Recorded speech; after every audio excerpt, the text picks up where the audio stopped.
Hello and welcome to another episode of the Uncommon Energy Podcast. On this week's episode, we're going to talk about the results from the Turin Special Championships as well as the Japan Championships, which took place this past weekend. Surprisingly, we will not talk about Dragapult when we talk about the final matches of either of those two tournaments.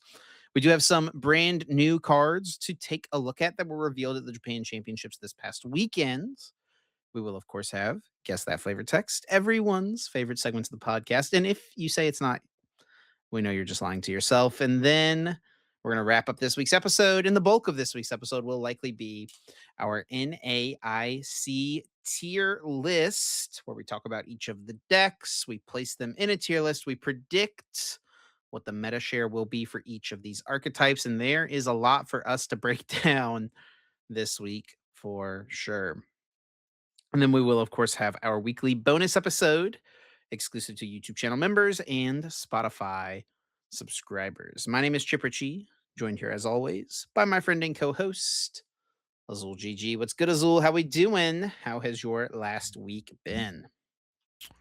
Doing pretty good, Chip. Finally have played. If I'm not mistaken, I hadn't even played any Chaos Rising when we last talked, right?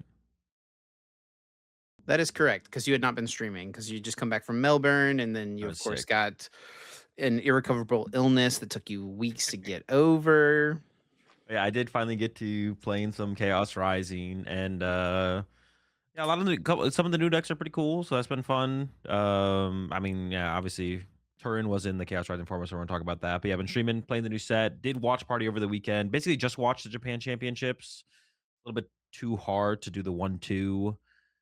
Japan Championships into a European event specifically. Because if it was like a North American event, I could have like slept, got like 4 to 6 hours of sleep, and then like woke up for the North American tournament or even like a Latin American tournament as well. But yeah, Europeans tournaments literally start literally like right after the tournaments in Japan end. So watch the Japan Championships instead of Turin over the weekend. But apparently the stream was pretty exciting. They had a lot of cool decks on. Mhm. I saw a lot of clips on Twitter.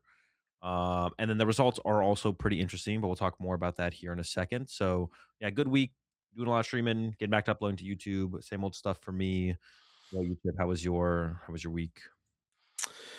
Week was good. Yeah, nothing super crazy going on. Just getting ready to head down to NAIC. We're actually going down early. Part of why this episode is getting posted early. We do like to kind of do these IC like big event ones a little bit earlier in the week so those who are going can hear our thoughts as early as possible. But yeah, we're heading down early, so had to get the podcast recorded a little early. I am going down to cast NAIC, which I'm very excited for. Be myself alongside Kyle Puka Sukovic, who I'm very excited to work with as always. And hopefully get to see you up on the big stage, buddy, because you are headed down to play at NAIC. How are you feeling about the tournament? You feeling like a deep run is in your future?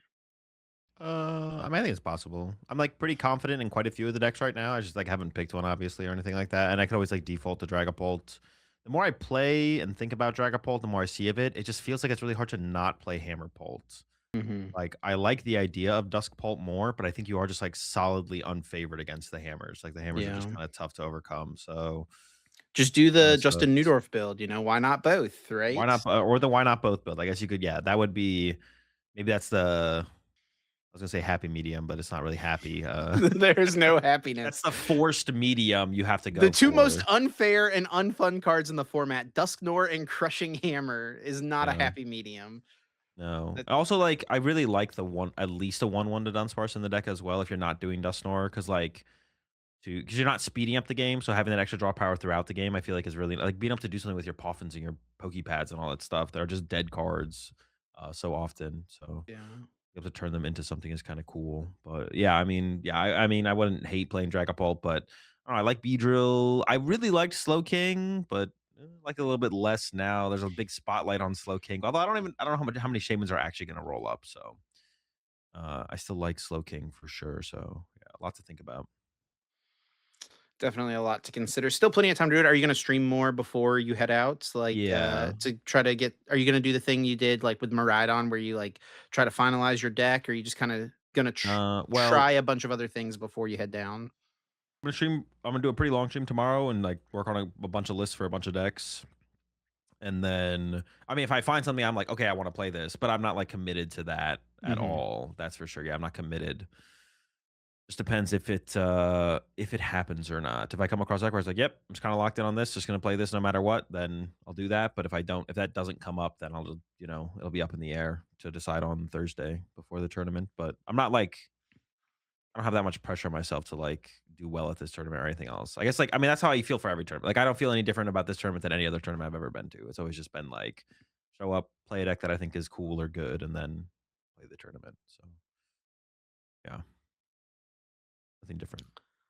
Let's go ahead and get it rolling. You've hinted at it. We've talked about it a little bit here in our intro, but there are a few very interesting things to take a look at when it comes to the results of the Turin Special Championships. Do we want to do Turin or Japan first here? They are two Let's different go with formats. yeah.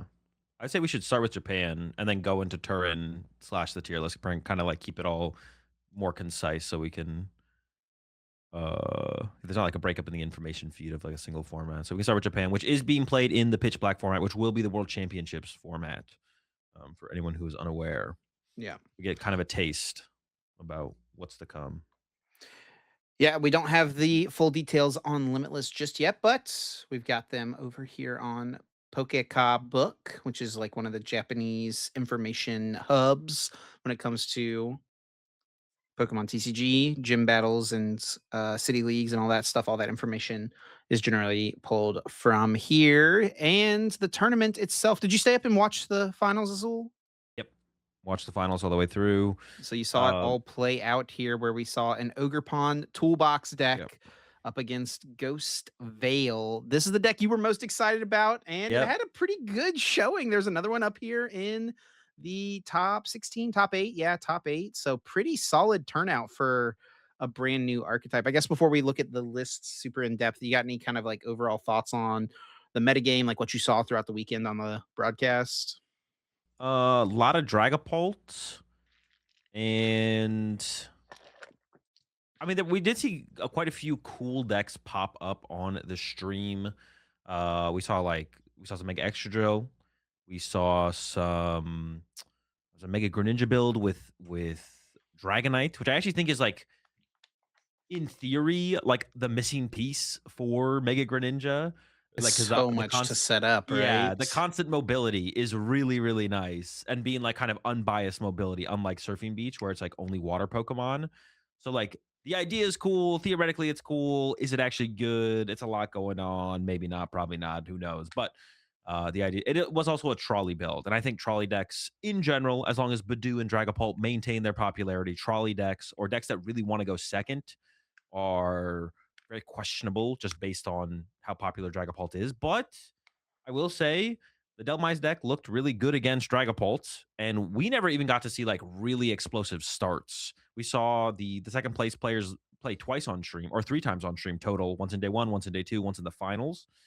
The day one round probably should have lost that game, but we never got to see the deck like really pop off turn one going second or anything like that. They always had like slower build ups towards playing the game. So yeah, I mean, this could be the deck that I think maybe is good enough to dethrone Dragapult. Dragapult wouldn't completely go away, but maybe it'd come back down to like a 10% meta deck, 12% meta deck, and this could rise up and kind of compete. And slot box gets more involved, stuff like So that. was it Kabu Fukase who got second with this deck? Is that right? Yeah, That's what they won last year. that's what I was about to So say. Yeah, they won last year. They also I remember this as well from last year. They were a top 4 finisher at Worlds back in 2017 in the seniors division. So long time player. But that's really cool to have two deep runs at their biggest tournament year after year. Yeah, he was one yeah, of our and featured they're players at Worlds last year. We talked about him quite a bit. So cool to see him if have you bring up another their good run. I was if you bring up the Raging Ball list as well, that was like a pretty innovative take on Yeah. the deck that caught on for a little bit with the Badoo and like everything going on. So and then once again, kind of doing it here with the Ghost Veil. I'm sure a lot of people tried a lot of things with Ghost Veil, so I don't know where like this build really stands in general in Japan in the metagame, but this is kind of like the the starting point that we have to work off of now for sure is his build here. More turbo Delmise base, really heavy on the Bennett as well, which I thought was really interesting. And we saw him use it pretty aggressively quite a bit in the games we saw him play on stream to set up 2-hit chaos. I thought there would be like it's almost like the deck has the potential to turn one attack with Delmise, but it's like it's not geared towards doing that. Like you're usually opening up with the Bennett or turn two attacking with Delmise. Um, and depending on like how popular Slotbox and stuff, I was actually surprised that there's only that's what I thought. There's only a 2-1 of the Sinestro in there. I thought there'd be a thicker line of that for sure. Because one, the little one has free retreat, so you can pivot into Delmise more often. And then two, this is really Like good this against like attack's not bad, it's right? really good against Slotbox because it sets up Yeah. multiple things to be effectively two hit or to be effectively one hit KO'd. We didn't actually see him use this at all in the finals. He was never able to get it set up and utilize it. So yeah, really thick Bennett line, which was curious, but it is like a good early game something to do, especially when you're getting like item locked by Badu or something like that. So I can understand its value there for sure. Yeah, it does KO a lot of basic Pokemon. Doesn't KO things like Dracloak unless you have like a Clefairy play, which you probably don't want to necessarily put in play that aggressively. No, yeah, So that's a little the Bennett seems I don't know, it seems solid. There's just with red card being now in the format, there's way less judge. There wasn't much judge to begin with as well. So yeah, stacking your hand up pretty good, and especially when you can set up for big combos, maybe with a Gwen, right, which is a ridiculous draw supporter that lets you oh, see so many cards, but you need the Pokemon in hand in order to piece it all together. Also had the Patrat here, the best finish we've seen from Patrat. is that how you Uh, pronounce it? I think so. I want to It's say. not. It's not just Pat Rat, I'm gonna look it up. I'm not 100% sure. dude. It better not be Patrat, bro. What the heck? What am I Based on the looking at? French word or something? Like, what are we going? Where does this come from? It's definitely just Pat Rat. There's no way. Pat Rat. Let's see. Let's see. It is a Unova Pokemon.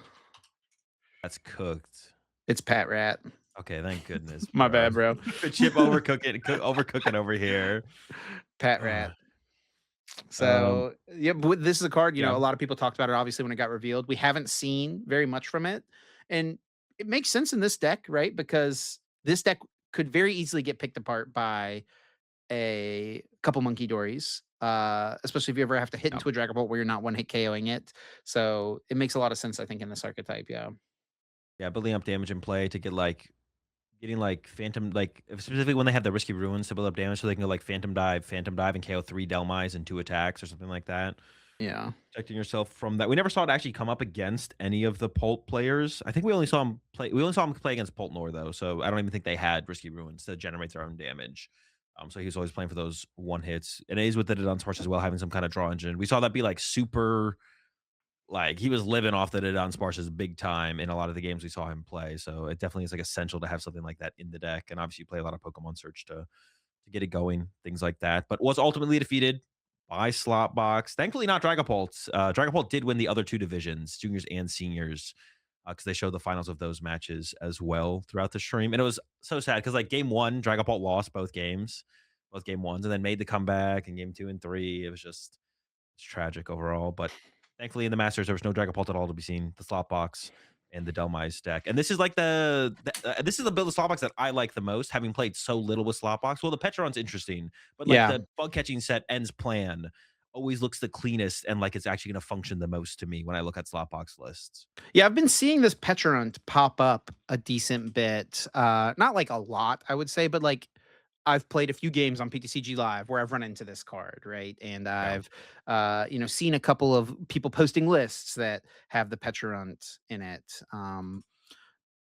The retreat lock is kind of nice right now in the format in general. So this is a little bit more work than something like Evil Tall or Maractus, which does it pretty easily, but you get a little bit more benefit from it thanks to the yeah. passive damage that it sets up with its ability.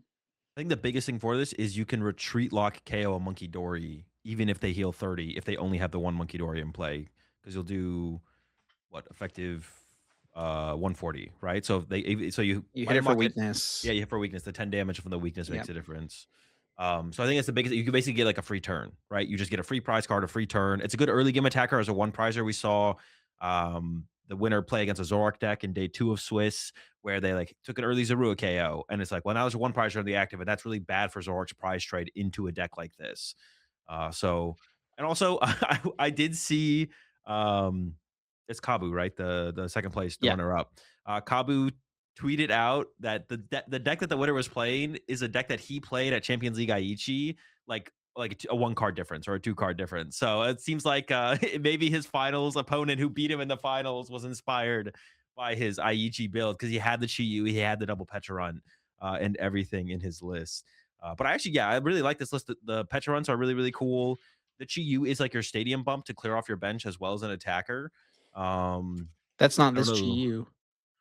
It's the one that bumps the stadium, right? Oh, yes, okay. Yeah, yeah, I yeah. So it's was a stadium I bumper. forgot they both bumped a stadium. I forgot that that was the effect of this attack here. Yeah, although bumping stadiums is usually best against Dragapult. I don't think you're attacking with this thing into Dragapult. So this is like good to prize trade into grass decks, I'm sure, is like the main value. And then maybe you remove like your Kangaskhan so they can't like 1, 2, 3 you.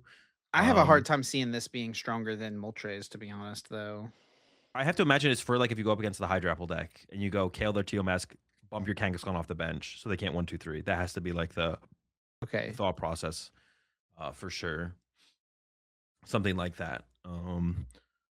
But yeah, besides that, it's pretty straightforward. Ends plan slot box.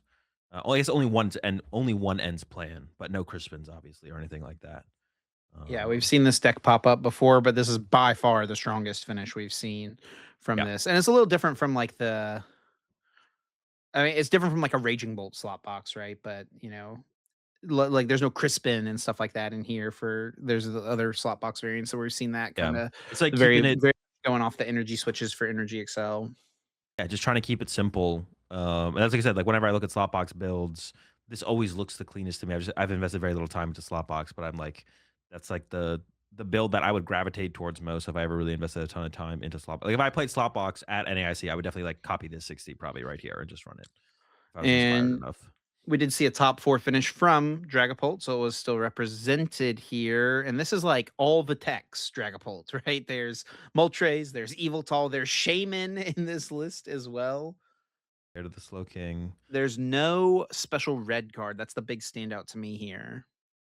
Yeah. Once again, that just feels. I mean, this is where I feels like. Now I could just be wrong. That's when it feels like there's like. I mean, yeah, obviously I could be wrong, but this is when it feels like there's a game design flaw is happening. Special red card gets printed.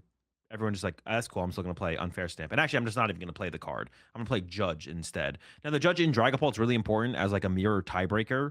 So when you're sitting there but doing each other back and forth, if you need to be the aggressor for whatever reason, you can go like Monkey Dory KO their Badoo and then judge attack whatever they send up, just attack into it. So it's like a big deal, especially up against like the crushing hammer builds to be like how you kind of break into the game to be aggressive. So I think the judge is pretty important for mirror match, but it's just like we're still just playing on fair stamp and everything. Even the slot box is playing on fair stamp still because it's still so strong. We're not playing like Prime Catcher or Legacy Energy to offset the price trade as an aggressive deck, and then play a red card for our hand disruption cards. Like, nope, we're also on fair stamp, and yeah, I mean like the Delmise deck is playing the legacy energy, obviously. But as a one prize deck, you care a little bit less about hoping your opponent dead draws or whiffs for a turn, like the way most decks do with the unfair stamp. But um, It is amazing how easy it feels like. I was like looking at this list, I was like, how does he fit all these yeah, techs in here? It's just yeah, there's no crushing hammers, right? yeah, you just play no Dragapult hammers. You just literally play has that everything. kind of space right now. Yeah, yeah, yeah. It has so much. I mean, Hedrick wasn't wrong, right? What was his tweet? He was like, You're Dragon Ball not playing has all those like bad cards. a bunch of free. If you're not playing all the bad cards, Dragon Ball has a ton of free space, so may as well play the best card for the mirror match, which is Crushing Hammer. So, and then when you don't play the Crushing Hammers, the Hedrick would probably call some of these cards bad, but you get to play whatever you want, right? You can literally do anything with the deck. Pretty good. Pretty good. We see that here with this build. And then, just like everyone expected, we do see Yep. Mega Venusaur, Mega Meganium having a deep run. Yeah, and we actually saw. I think we saw that we must have seen this That was player's. a joke, by the way. Yeah, I know. We must have seen this deck have. We saw them play. I forget what we saw them play against, but we did see them on stream at some point. It must have been the same person because there's probably not a lot of Mega Venusaurs making their way on stream and then still placing this high in the tournament. Um, Honestly, having not looked at a Mega Venusaur list in a long time, Dude, once again, unfair stamp, man. That's just like so annoying. Like it's still just the best ace spec in this deck too. Like what? Yeah, this looks about standard to me as far as like a Mega Venusaur deck. Nothing There's not super even a way to suspicious in find it here. in this deck. No Petrol, no Cypher Cycle Maniac. cycle Like, the deck with bug catching sets and draw into it. Like that's the name of the game. The card's just too good. I think the power. I did talk about this on my chat on my stream earlier. I think it wouldn't be. I think if they had to ban a card right now, it probably should be unfair stamp like that. I think that like actually, it's just really bad that you can get aggressive and play the game, and then your opponent just happens to have their unfair stamp. They're not always going to have it. But they happen to have it, and then you just lose the game. It would be I will nice if say, you could get aggressive and it's like, "Okay, they can't play their special red card yet, but when I draw that next prize card, they can. Let me prepare for that. Let me play around that." You can't yeah, play around on Fair Stamp and take prize cards. I will say it does always feel bad to get hit with the early unfair stamp, but I've seen plenty of people play too cautiously around their opponent Yeah, that's having fair. the early unfair stamp. It's not easy, even for Dragapult. It's not like unreasonable for them to have it, but it's not Yeah, that easy for them to have it on the second turn of the game if you go first and you're attacking turn two. Like, yeah. you just got to take the knockout sometimes and just brace for impact. Hope it doesn't happen. You got another turn to set up. Ideally, they don't get it. It's not like, I don't know. It's less, I would say, what do you think? Less than 50% that they on their second turn have Uh, unfair stamp. for Less than 50% on their Palt second turn I don't know. It could be about 50. without like a direct way to find it. Um, they see a lot of cards. I don't know. They see so many cards.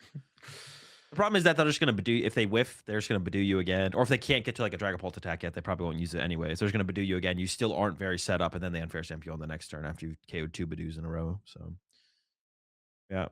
Um, but yeah, not the only Pult in cut, top 8, the Chicken Pult, which we actually saw be, pretty popular overall. And this is a really interesting build with the Area Zeros and the Chien Pao in it as well. Actually, is Kato made cut with Pult? It says by Maku. That Kato's last name? Am I trolling? No, Okay. Or part of Kato's name? No, I don't think so. Yeah. there's a few others here. We don't have Yeah. all That the that looks decks like the just yet. exact that looks like the exact 60 that Kato played. Okay, so maybe it is. I don't know. Yeah. Maybe it's a nickname.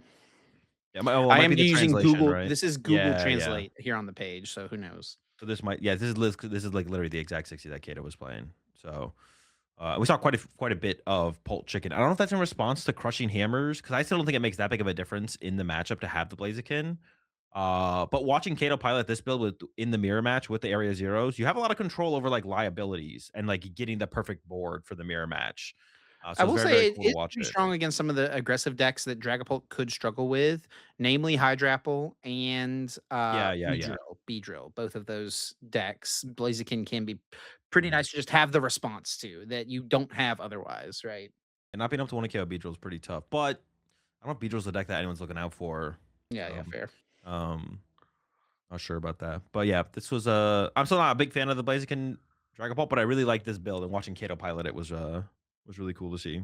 Very clean play and like yeah, like that like you really get to see the depth of the Dragon Ball mirror when you watched him play against his opponent because the opponent definitely made some mistakes. And I he was feel able like to if you're expand playing for this him. deck, it just makes I haven't played enough with it to, I guess, know how important it is, but just looking at it, it just makes I have a hard time seeing how you wouldn't just get a Lily's Clefairy in here for the mirror, just to like have that burst one hit KO potential.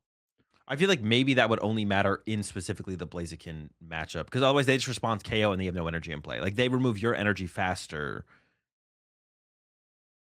They get to remove your energy quicker, right? Because you get to attack with a Clefairy, and then because a lot of times like Dragapult mirrors, like it ends up with like no one having Dracloaks in play anyways, right? Mhm.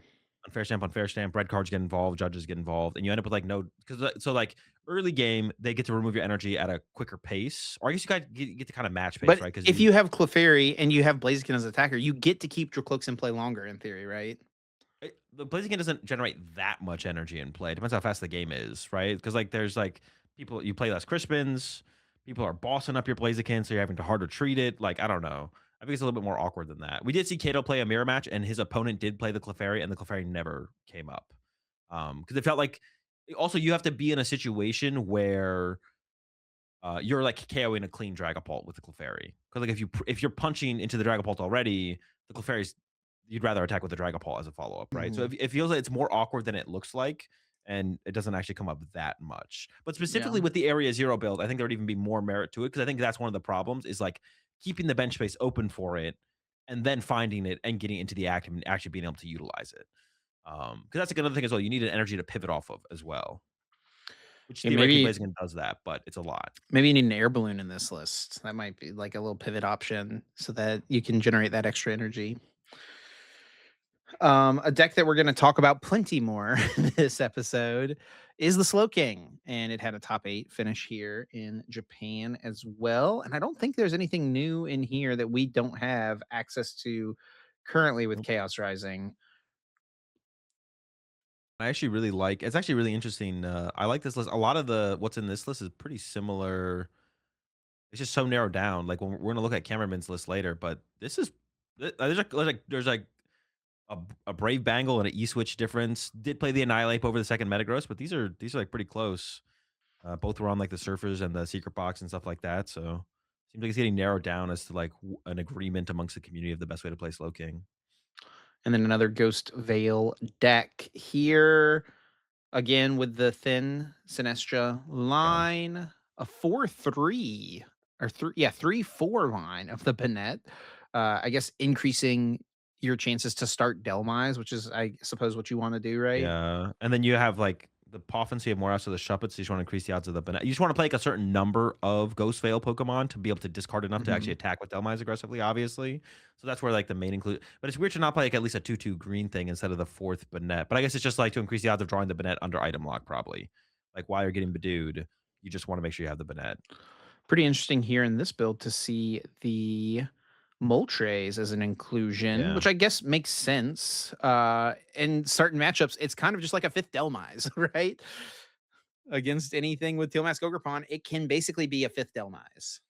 Yeah, and we kinda saw that come up in the finals match, like Kabu was having to like 2-hit KO everything, right? And never got the played for it, was able to play for it in one of the games, but was never able to get the Sinestro play off to like set up the teal masks to be effectively one hit KO'd. I guess it's still a 2-hit KO, but you can set up multiple things to be KO'd. Never was able to like hit for 70 and then spread the 40s. Or hit for 170 and then spread the 40s, or spread the 40s and then hit for the 170. But the Moltres kind of does it all in one against the teal masks by itself, which is interesting to have that inclusion. You'd have to play the Prism energy, of course, but you already play the Legacy energy, so that's already a piece. And like you said, in other situations, you're two hitting these things anyway, like a Fez or a Latias or whatever. You're already two hitting it if you're not getting to your Sinestro. I don't know about Naveen though. That card is pretty terrible. I feel like I'd Um, rather play Mortys before I played a Naveen, even though there's you more. can We only don't even have four discard one. Gwen. Yeah, we don't even have four Gwenning here. I feel like you just get the fourth Gwen involved first, or the Yeah, that's Poke Gear. We fair. saw like the Poke Gears in the other build, I so guess it's possible that like towards the middle, like Gwyn is very strong early, but like loses a lot of value like at the very end of the game. I guess, right? yeah, yeah. As you get later in the game, I mean, ideally that's where you have some lilies left, but yeah, it would be good to get unfair stamped into a Naveen, right? You're not gonna give up much Sure. resources, if any. You need to draw five. Gwen's a And little then bit we'll harder just under the hand disruption to pull together. we'll kind of quickly look through the rest of these here. We do have a festival lead with the new Gladian card. I don't Yeah. remember what this thing even does off the top of my head. If you have 0 cards in hand, you can play it. You can only play it if it's the last card in your hand or Yeah, whatever. yeah, Basically, and then your attacks do 80 more damage to your opponent's active Pokemon. They're yeah. That's right. non-rule box attacks. Yeah, I do remember So, now. Yeah, and this is like the deck where it seems like it would be the strongest, yeah. right? We actually saw a festival lead versus it was a notable player too. Not the festival lead player, the other opponent, but I forget who it was. But they got effectively donked by the festival lead. The other player was playing Dragapult. They had the Monkey Door in the active, but the Gladiator makes you do 80 damage, more damage to everything. So they went KO Monkey Door, KO Dreepy, game over in game three. Yeah. So we got to see the full value and potential of the card. Got him. And then looking at the rest here, we got a couple Poltnors. We got candies here as well. Rose's encouragement in both builds, pretty standard. Another Or Blaziken candy. build with oh, yeah, wow, that's Oh a lot my of rare gosh, candy. they're getting aggressive. But look at it, like, it's not like the deck is missing anything. It just has the Yeah, room for it. I guess no stadiums, but, like, it doesn't look crazy to, like, have 4 candy in there. It's just like, "Yep, that fits." 3 candy in this and one. Handheld fan. and then into the top 32, we see in Zork popping up, no Reshiram, which is interesting, just relying on Yeah. the 2 Zekrom. Kind of disappointed to not see any tomes in here. Yeah. Feels I've been seeing a lot of people talking about tome on my Twitter feed in regards to Zork specifically. Not sure how much of it is legitimate and how much of it is a meme, but the discussion is happening nonetheless. The idea is very cool, but not sure how good it is. Like the idea, though. I like the idea. Open it up.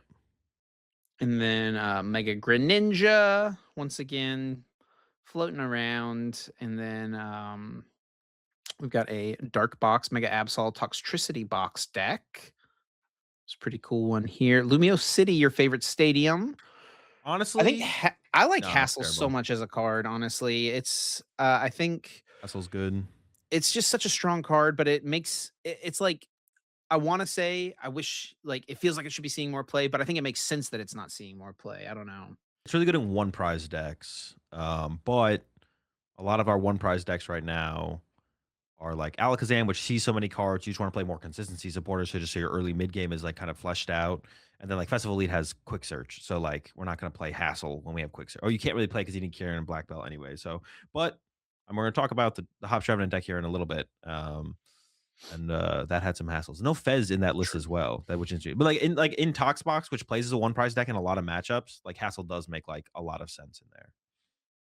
And Conclusion. then we got some more slot box, more Dragapults, and the like. So, as you mentioned here, they got seniors and juniors winners, which Yeah. were If we look both at the Dragapults. I was gonna say we look at the oh, do they only have the winners listed there?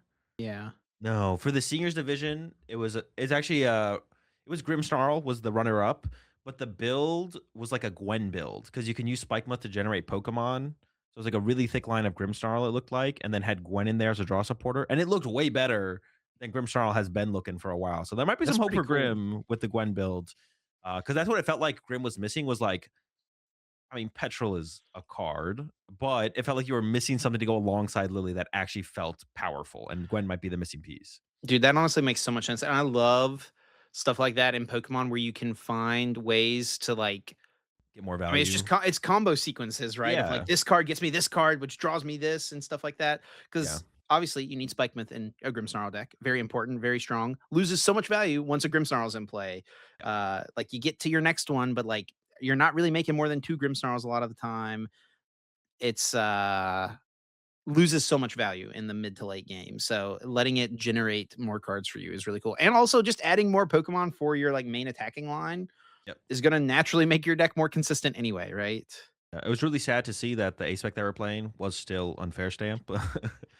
Dude, actually, Azul, number I'm one like unfair stamp I'm kind hater. of like the game isn't terrible right now, but I'm kind of just on the train where I think the game would be so much better if we just banned unfair stamp. I think it literally its namesake. It's like it is its namesake. It is kind of just an unfair card to exist in the game. I'm kind of just down to ban unfair stamp. I feel like everything else has a reasonable counter. Genesect and tool cards is not reasonable to counter unfair stamp because just so many decks you can't like sacrifice that space. Some decks can. Alakazam is one of them. Lucario can naturally play it kind of, but most decks can't make that sacrifice to play the Genesect plus tool cards. I'm on that. I'm on the ban unfair stamp train right now. I think it would It's fix the format. I think It'd it's just make it just way better. I think it'd be a big improvement. so unrealistic to have happen. They've I said so agree. much before, like it's on the banned cards list page. It is very rare that a card will be banned from the standard format. And Yeah, while it may feel unfair, basically the only way cards have ever been banned from standard is if they uh break the game in some way, break kind the of. game, feel uncounterable in Yeah, some aspects, like Lysander's trump card, right? Where you could just recycle all the broken disruption cards over and over and over and over again. And what was it most recently? The Bell Elba and Bryson Man, yeah. right? But they let That's that. like The thing with that one though too. I think we're about to head into a format where it wasn't as big of a deal. They let that one rock for so long, which is so incredibly silly. Like they just let us get Chinchino milled for like months, and then we're like, you know what? Well, let's ban this thing finally. Like Maybe there's some other combo with it where they just didn't want it to exist. People always bring up that Eternatus was coming out when they banned it. So, like, as a anti-Eternatus card, it could have seen play, but I think that would have been, like, a healthy thing, a healthy card to have because it was such a costly thing for the second effect, right? It was like discard 3 cards, and then they have to discard down to 3 bench or something like I think that. it was discard 5 cards, I wanna say, or was that the second That was the iteration? second iteration, I Yeah, think. okay. So, yeah, I don't know. I was like, um yeah, they rarely ever ban card. I don't expect them to ban it, but I do think it would make the current standard format way better, especially now that we have special red card. We have special red card. I think it I don't would think the it current requires standard ban. format will feel way better if they just, like, banned all the current cards and reprinted all the cards from the 2010 World Championships. That would make the standard That would format feel be so much I better. think a lot of people would be like, yeah, I don't even I think a lot of people would find the game really interesting then at that point. Even like a lot of the newer players. So it had a lot of depth, a lot It's of cool almost new like the game cards. was a little bit more interesting that I don't know.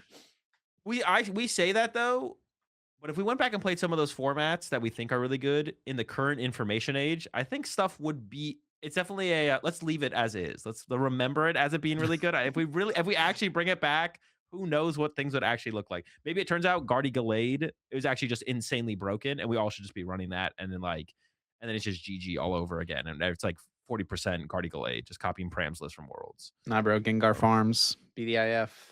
true, Gengar Farms. Um, But yeah, it'll never happen. Just kind of, I just think it would make the game a lot better. I rarely have those thoughts or things, but I wouldn't hate to see an unfair stamp ban. Japan Championships, not the only I guess before we get into But we did have some predictions, yeah. yeah, turn, we do have some predictions here. To recap quickly, we did 2. What would be the highest placing pitch black card? Azul went with Delmise. I went with Slowbro, which was not even close. The Delmise, though, I will say, I've been talking a little bit of smack about the Ghost Veil deck. I will Yeah. admit. Have you reflected? I mean, I knew it was I agreed with you that, like, the way to play it is obviously as a Delmise deck. Like, Yeah, that Delmai's is the deck. Yeah. way to play the deck. Um, I just didn't feel like that was necessarily enough. I'm still not fully convinced it's enough fully, but it's better than I thought it was gonna be. That is for Okay. sure already. All Yeah, right. yeah. All right. It might Uh, be the deck. It might be the deck that makes the difference. Maybe we'll get rid of Dragapult this way. Delmai's See, our I just savior. don't see that happening. That's the thing. Like, I don't see it is not a Dragapult Can't be ender. saved. And then we did both do pick a player to make cut. Yoshiyuki Arai for Azul, Daichi Shimada for me, and neither of them made it into cut, I think either of them unfortunately. made it into day two. I know Yoshiyuki started 0-2. Daichi went 4-3. So That means for Daichi, this is dude, it. NAIC. NAIC, That's it. NAIC, he's got to get top 4 to get his Worlds invite, which is pretty crazy. Yeah. Yeah. Might not see Daichi at Worlds this year. Yeah, last year at the Japan Championships, he needed to get top 32 to get his invite, and he got it. And this year was a little bit easier. You could get top 64 to get your invite. Well, I say easier, but I don't know if it's like that many more players this year around. So, They expanded um, it. yeah. So definitely will be interesting. Oh, also another piece of information that I thought I would share that I heard. They revealed all like the dates and locations for all the Champions Leagues next season, I believe. But apparently they're going to be 3-day events now, is what I heard. I did see that. Yeah, so day 1 and day 2 will be separate, basically qualifiers for day 3. So some players will play on Friday to play on Sunday. Some players will play on Saturday to play on Sunday. So they'll have basically 2-day ones, and day 2 will be Sunday. So very interesting. They're trying to get more people involved. Like they're trying to have bigger tournaments. So that'll be very cool to see. The lot of helping because there's a lot of players who are trying to play in these events. I mean, the Japan Championships is mostly invite only, very few lottery spots. But for the Champions Leagues, there's like 10K players trying to play, maybe even more than 10K players trying to play in 7K, 8K slots. So I bet the number's way bigger than that now, actually. But so I mean, maybe we'll see like 7K players on Friday, 7K players on Saturday. It could be crazy. Yeah. What would be interesting to me would be effectively allowing for like a re-entry.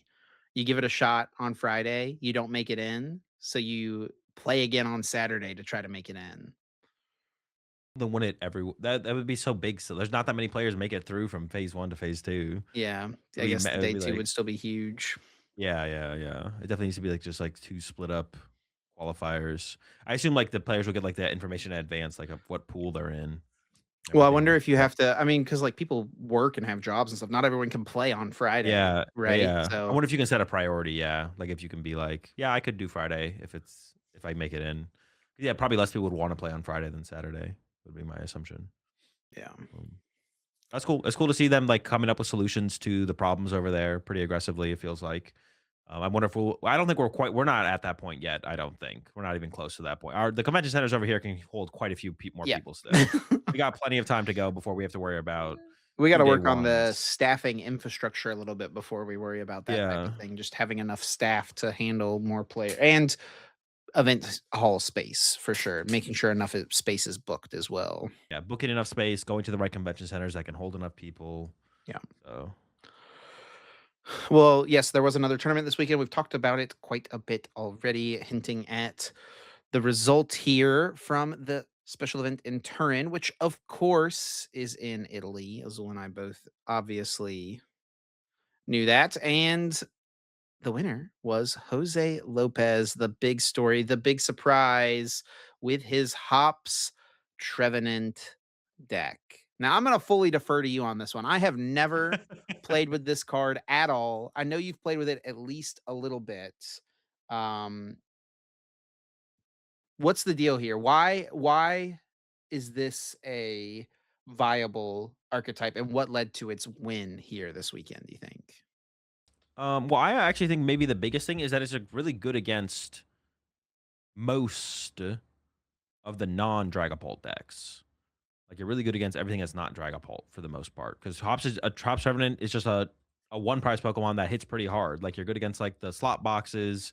Um, you're good against some of the other one prize decks. Things get a little bit tricky with that. Obviously, you have, like, the little guy, the Phantom, that lets you be aggressive, get, like, the first KOs and stuff like that.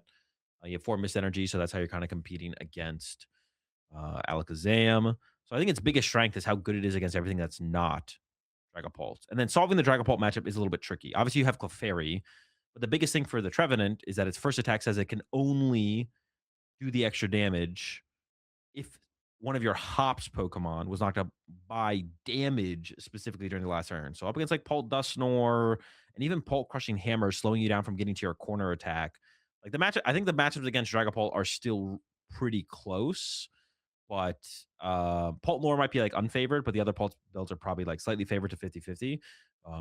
So like you have a fine Pult matchup, like you're arguably favored against Pult, and then I think it's just how good it is against everything else. One prize deck that hits just really hard, and then you can outpace the other one prize decks as well. Alakazam is weird. Um, yeah, Alakazam is weird because when they take knockouts, they're not dealing damage, but you have 4 Mist Energy, but they have then a double enhanced hammer. So I'd say you're probably unfavored against Alakazam as far as the other one prizes go. But like Haunch Crow and Festivally, you can kind of just outpace because you're just faster with the Phantom. Yeah, and the Phantom here, you might think is a little unassuming, right? 10 damage, and then you flip a coin for a chance to be immune. But 10 damage is not the full truth because obviously you've got Hop's Choice Band, you've got Postwick, you've got Hop's Snorlax, all ways to make this thing do more damage where you can be knocking out any other basic Pokemon. You can knock out Slowpokes, you can knock out Dreepies, you can knock out Badoos, obviously, all these things with, you know, it's pretty reasonable to be able to knock all these Yeah, Pokemon out. And then you got a 50-50 chance to just be immune the next yeah. turn.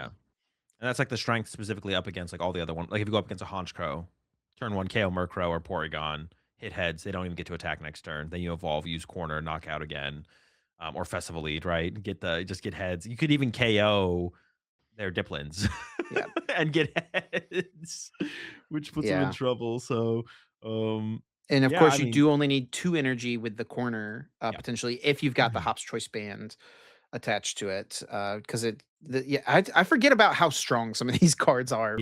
Like, yeah, reducing the energy cost and boosting the damage, it's pretty good. That is kind pretty of good. nuts. Yeah. So I don't know. The biggest question for me now, he did beat a lot of Dragapult on his way up and a couple Pult Nors, quite a few Pult Nors. Like I mentioned, I think Pult Nor is the one Pult matchup where you might be unfavored. There's going to be a big strength, though, from his tournament run in terms of he's very familiar with the Pult matchup. A lot of the Pult players are probably pretty unfamiliar with the Trevenant matchup. So you're going to have that advantage over your opponents, obviously. So moving forward, like my biggest question mark for this deck is like how good is the Pulp matchup actually? Because like I said, I feel like it stands up to most other decks in the format. And we see like on his run up, I mean, I think Zork can be tough, but we saw there was a tie with one of the Zorks and then beat literally everything else, right?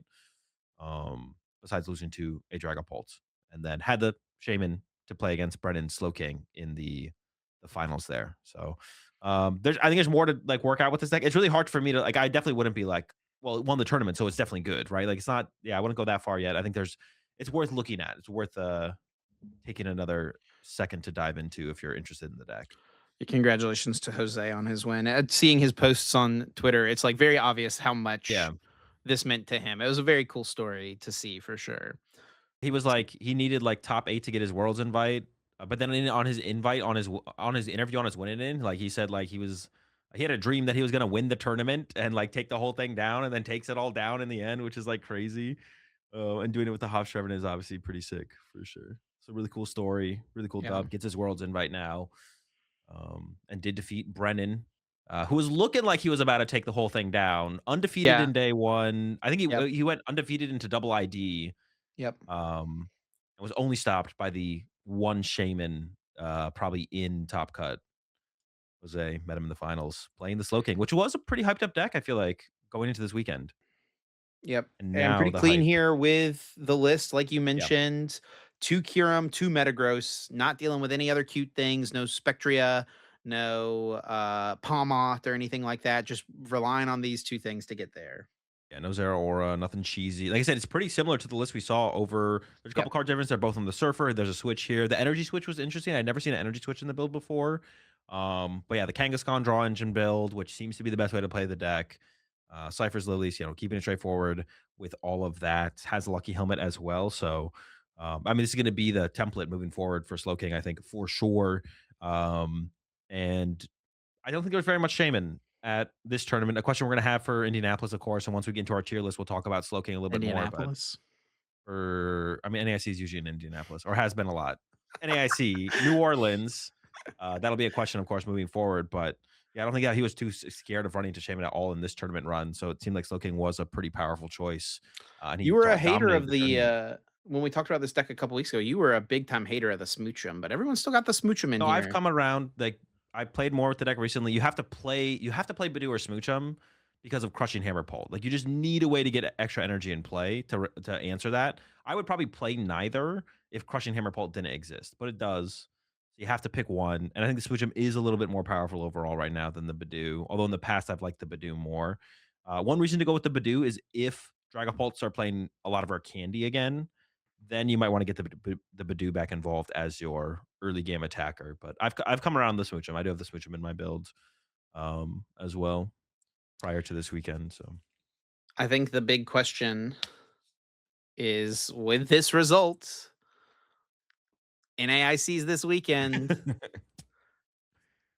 What are we gonna see happen, man? Like, are we gonna see this deck show up as a contender? Is this gonna be a 5 or 6% meta share deck on day one?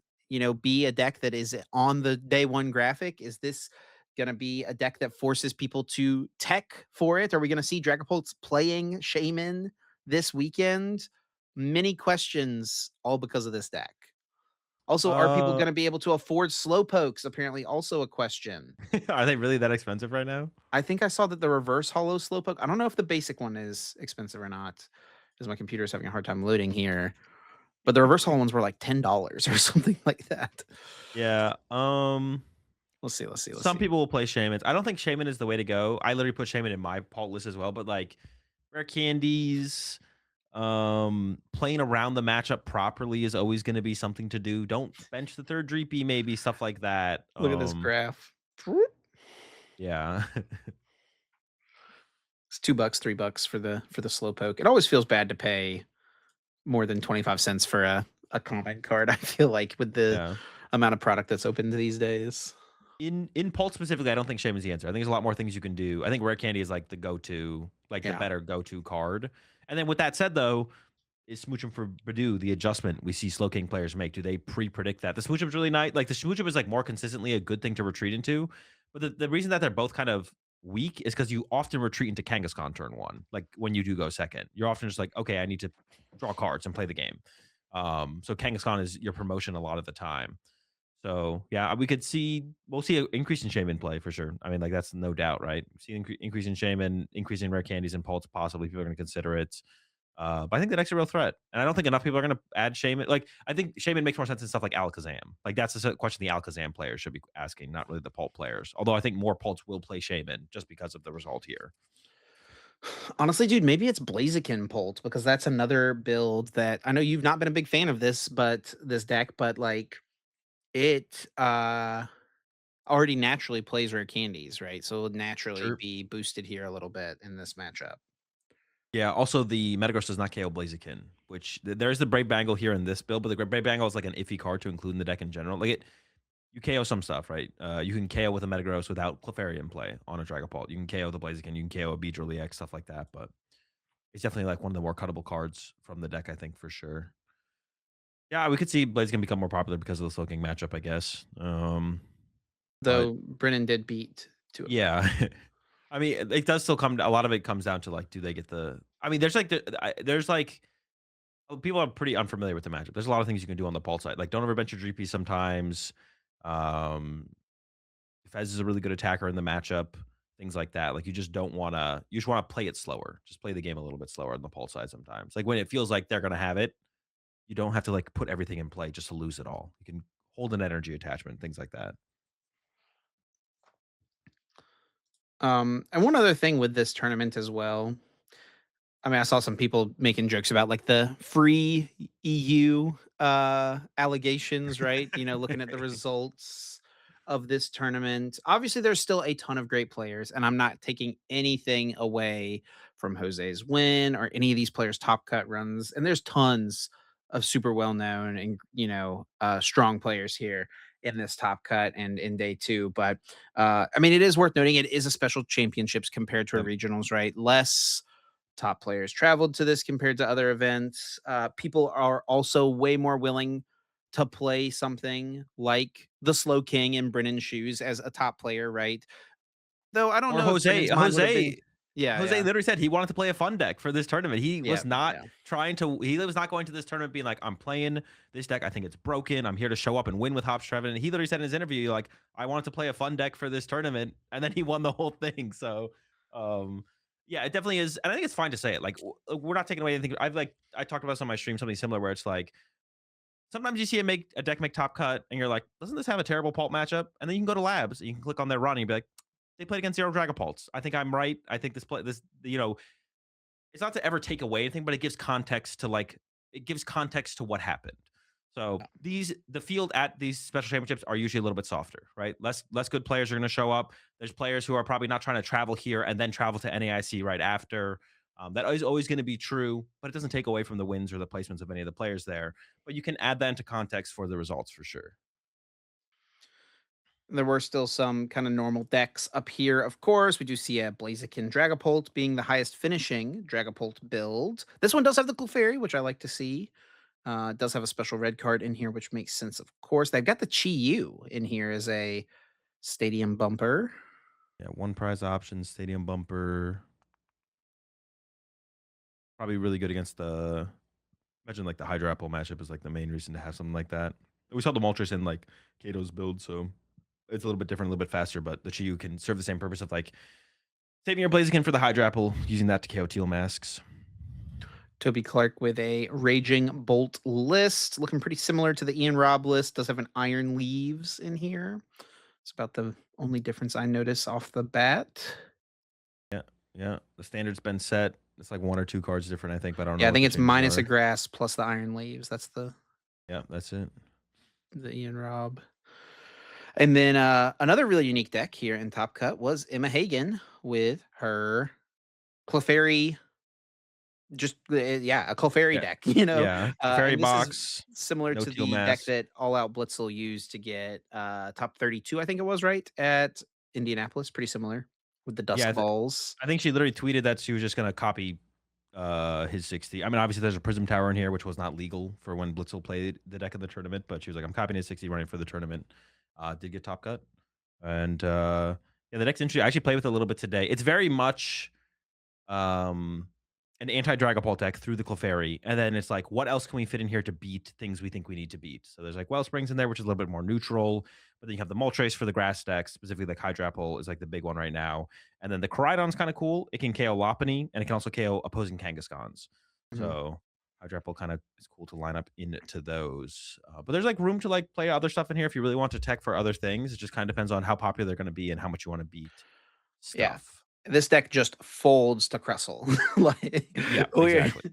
you know, uh, I'm feeling like Crustle's 2nd place run was not well respected here by a lot of the decks and stuff. I mean, obviously, like, stuff like, Slowking and Hops Trevenant probably do fine into it, but, Yeah, just beating uh, the crust.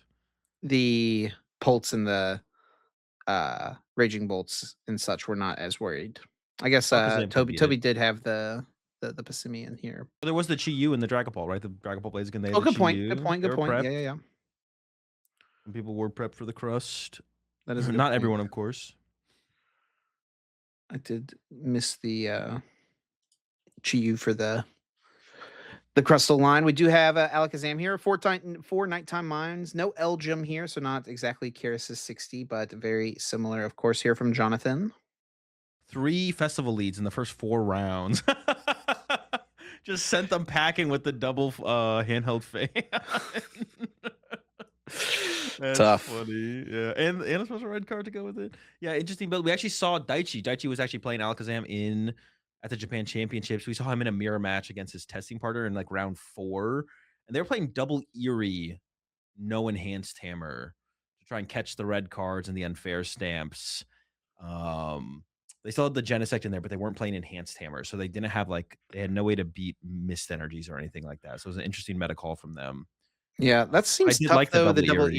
Eerie, because, like, Dragapults can just hide the red cards and the unfair stamps, They right? have to go. They have to go get it again, though. Is the thing, right? It's just back in the mix. I think that's why Dragon Ball sees so many cards, and they filter through the deck. It's like you're always going to take unfair stamp when you like Drago, pretty much like 90% of the time, right? So like we've got Not to if you know filter your that to the opponent has 2 bottom. Eerie in their deck. Yeah, I know you're going to send it then, right? But then it's like if you filter it, that's what they're looking for, anyways. They want you to not take it, so that Mm. already does some of the work for you. Obviously, they prefer to catch it and just discard the thing, but interesting. Interesting for sure. I kind of like the call because I feel like special energy is not as prevalent right now. Like like mists and rocky fightings are like nowhere to be seen. Another Blaziken build here from Marcus. More blaze bolts. I mean, I feel like Another this has to Shaman. be. Yeah, there was another shaman and cut. I think this has to be partly response to the crushing hammer builds of Pult, right? Are people making that? Is that the And assumption? Hydrapple being more popular too, right? True, true. Apple's a good reason as well. I'm like trying because I'm trying to like rationalize the blades can be more popular, not just here, but we saw at Japan Championships as well. Because like I'm not a big fan of the build, right? Obviously, we've already talked about that, so it's like, Yeah. but I think that there's like fair reasons, I guess. And then we've got Hammer Pult from Pedro. Just 3 hammer, not all in. As the Moltres, heavy on the watchtowers. Also did play the special red card. Has like the 3 disruption cards in there. Judge special red card and the stamp. Oh, 4 boss. You almost no one plays 4 boss anymore. Yeah, 4 boss is a lot of boss, but it's a very good card to have access to Yeah. regularly, so, It's really good with the Moltres, really good in mirror match. Yeah. mhm. I mean, you never look at 4 boss and you're like, that's got to be terrible. You're always like, yeah, I guess well, sure, why not? If you think it makes the most sense for that final spot. Got a couple Hydrapples here in the top 16, just on the outside looking in, though. Some special red cards in here, you love to see it. These are Still the kind unfair of stamp, decks. though. Like, it feels like I mean, this doesn't really exist in Pokemon, like aggro, tempo, mid-range, but the Hydrapple deck feels like a more of a mid-rangey deck, which I think those decks maybe, gain the most from Special Red Card from what I played, uh, in the I feel format. like those things do exist in Pokemon. Just not the same way as other games, I guess. We don't really use the I mean, I guess aggro is the term we use. We use aggro Yeah. control, late game. Yeah, sure, sure, sure, sure, sure. We've used mid-range plenty too, I feel Maybe like. mid-range is the one that just doesn't qualify the most in Pokemon, but Uh, these kind of decks, it feels like Special Red Card feels the best in. These mid-range decks. And then outside of Pulse in top 16, there is a Zoroark here. This one with a 1/1 Darmanitan line, which we've seen Yeah. most people move away from. This is like the Hermione build, like literally one card different than what Hermione played like 2, 3 weeks ago at the last European tournament. Mm. Um, basically the exact same. Had the Lumio City and everything in there. Double patch. And there we go. We do see some other cool stuff. Festival lead, Yasmin again with her Ethan's Typhlosion after a solid run a few weeks ago. Yeah, I actually played a little bit with this deck today as well. It felt pretty good. I did make some changes in the end, but yeah, it actually it feels like you can the thing I like about it the most is you can kind of sit there against Dragapult. It's not that you don't want to draw prize cards, but if you draw slow, what is in the build? They have something crazy. No, probably not. You know what it probably was? Prize the Shaman, Cruel Arrow, got into play, started sniping off the bench, picking them Got apart. him. Yeah, Energy retrieval is interesting. you don't want to lose the Hydrapple. It's not a good L to take. Yeah, energy retrieval. I thought there was like no Lana Zade at first, but there's still a Lana Zade in there. It'd be kind of crazy to not play the Lana Zade in the Hydrapple deck, though. I feel. Yeah, yeah, it's pretty strong. I don't hate the idea of the energy. I mean, there was less energy in that build. I had 15. Yeah, There was 13 there, so I don't necessarily hate that. But just having you just need energy cards like yeah. Well, I'm not gonna lie. I actually just kind of do often. hate it. You just like also your bug catching sets hit less. Yeah, Whenever I've thought about energy retrieval in the current format, I'm always just like, is this really just better than another energy? Like it's so much more situational. Like the answer I feel like is almost always just no. It's the energy is just always better. The raw cards are more powerful, or the guaranteed card. It's not like Nitrate where it's like it could be a Pokemon, it could be an energy. Stick around to find out. It's like this comes to energy or nothing. at the Japan Championships, as always, there were a couple of announcements of new cards, new products. Of course, everything looking ahead to the 30th anniversary set coming out here, and there was a couple of pretty interesting cards revealed, which we'll take a look at here. Oh, one more thing I want to mention about the last time we were just watching or looking at Turin was Jessica Robinson, very good Yu-Gi-Oh player. She's been playing Pokemon for quite a while. She got top 32, so like her first big finish. I was very curious to see how her progression in the game would go, and she's still been playing and ended up top 32 with the Poltnor here, which is just cool to see. Excited to see what she's able to do in the future in the game as well. So I just There wanted you to go. mention that. Yeah, for sure. And yeah, back over to the new reveals. A couple different Pikachu EX in that futuristic rare. This one is a promo. What's this one? Is this one a promo too? They are both promos here. Are I these guess the they come same in. rarity level? They're just they look different? Like, they're Yes. both futuristic where rare, one is just light, one is Yes. just dark? Oh, okay. And we've got the Pika Pika Parade. Search your deck for as many basic Pokemon as you like. Put them onto your bench. Shuffle your deck. Not often we've had an attack that does. I mean, Call for Family for 3 is like the most we've ever seen from something like this. So Oh, that these is a cards are thing. different. I thought they were the same card. No, they are different cards. They are different Okay. cards. And this one, I think, is a bit more interesting here with Shocking Fever. For one lightning, you may attach as many basic energy cards from your hand to your Pokemon in any way that you like. You can just flood the board potentially with Yeah, this is energy gonna be really cards. sick because we have what is it called? What's the card called? Energy Search Pro. Energy Search Pro. So you can go turn 1, going second, energy petrol for your Energy Search Pro, play it, Pikachu in the active, load all your energy into play. But then what's going to happen is game 2, the Dragapult player is going to choose second and Itchy Pollen you until they Dragapult board wipe you, and then you're just going to cry and go 0-3. So it could be cool, but it's not going to be cool. Dang, bro. You're just really gonna rain on my parade like that, man? It's Holy. cooked. Dragapult player figured out what you're playing. They chose second, so you lose.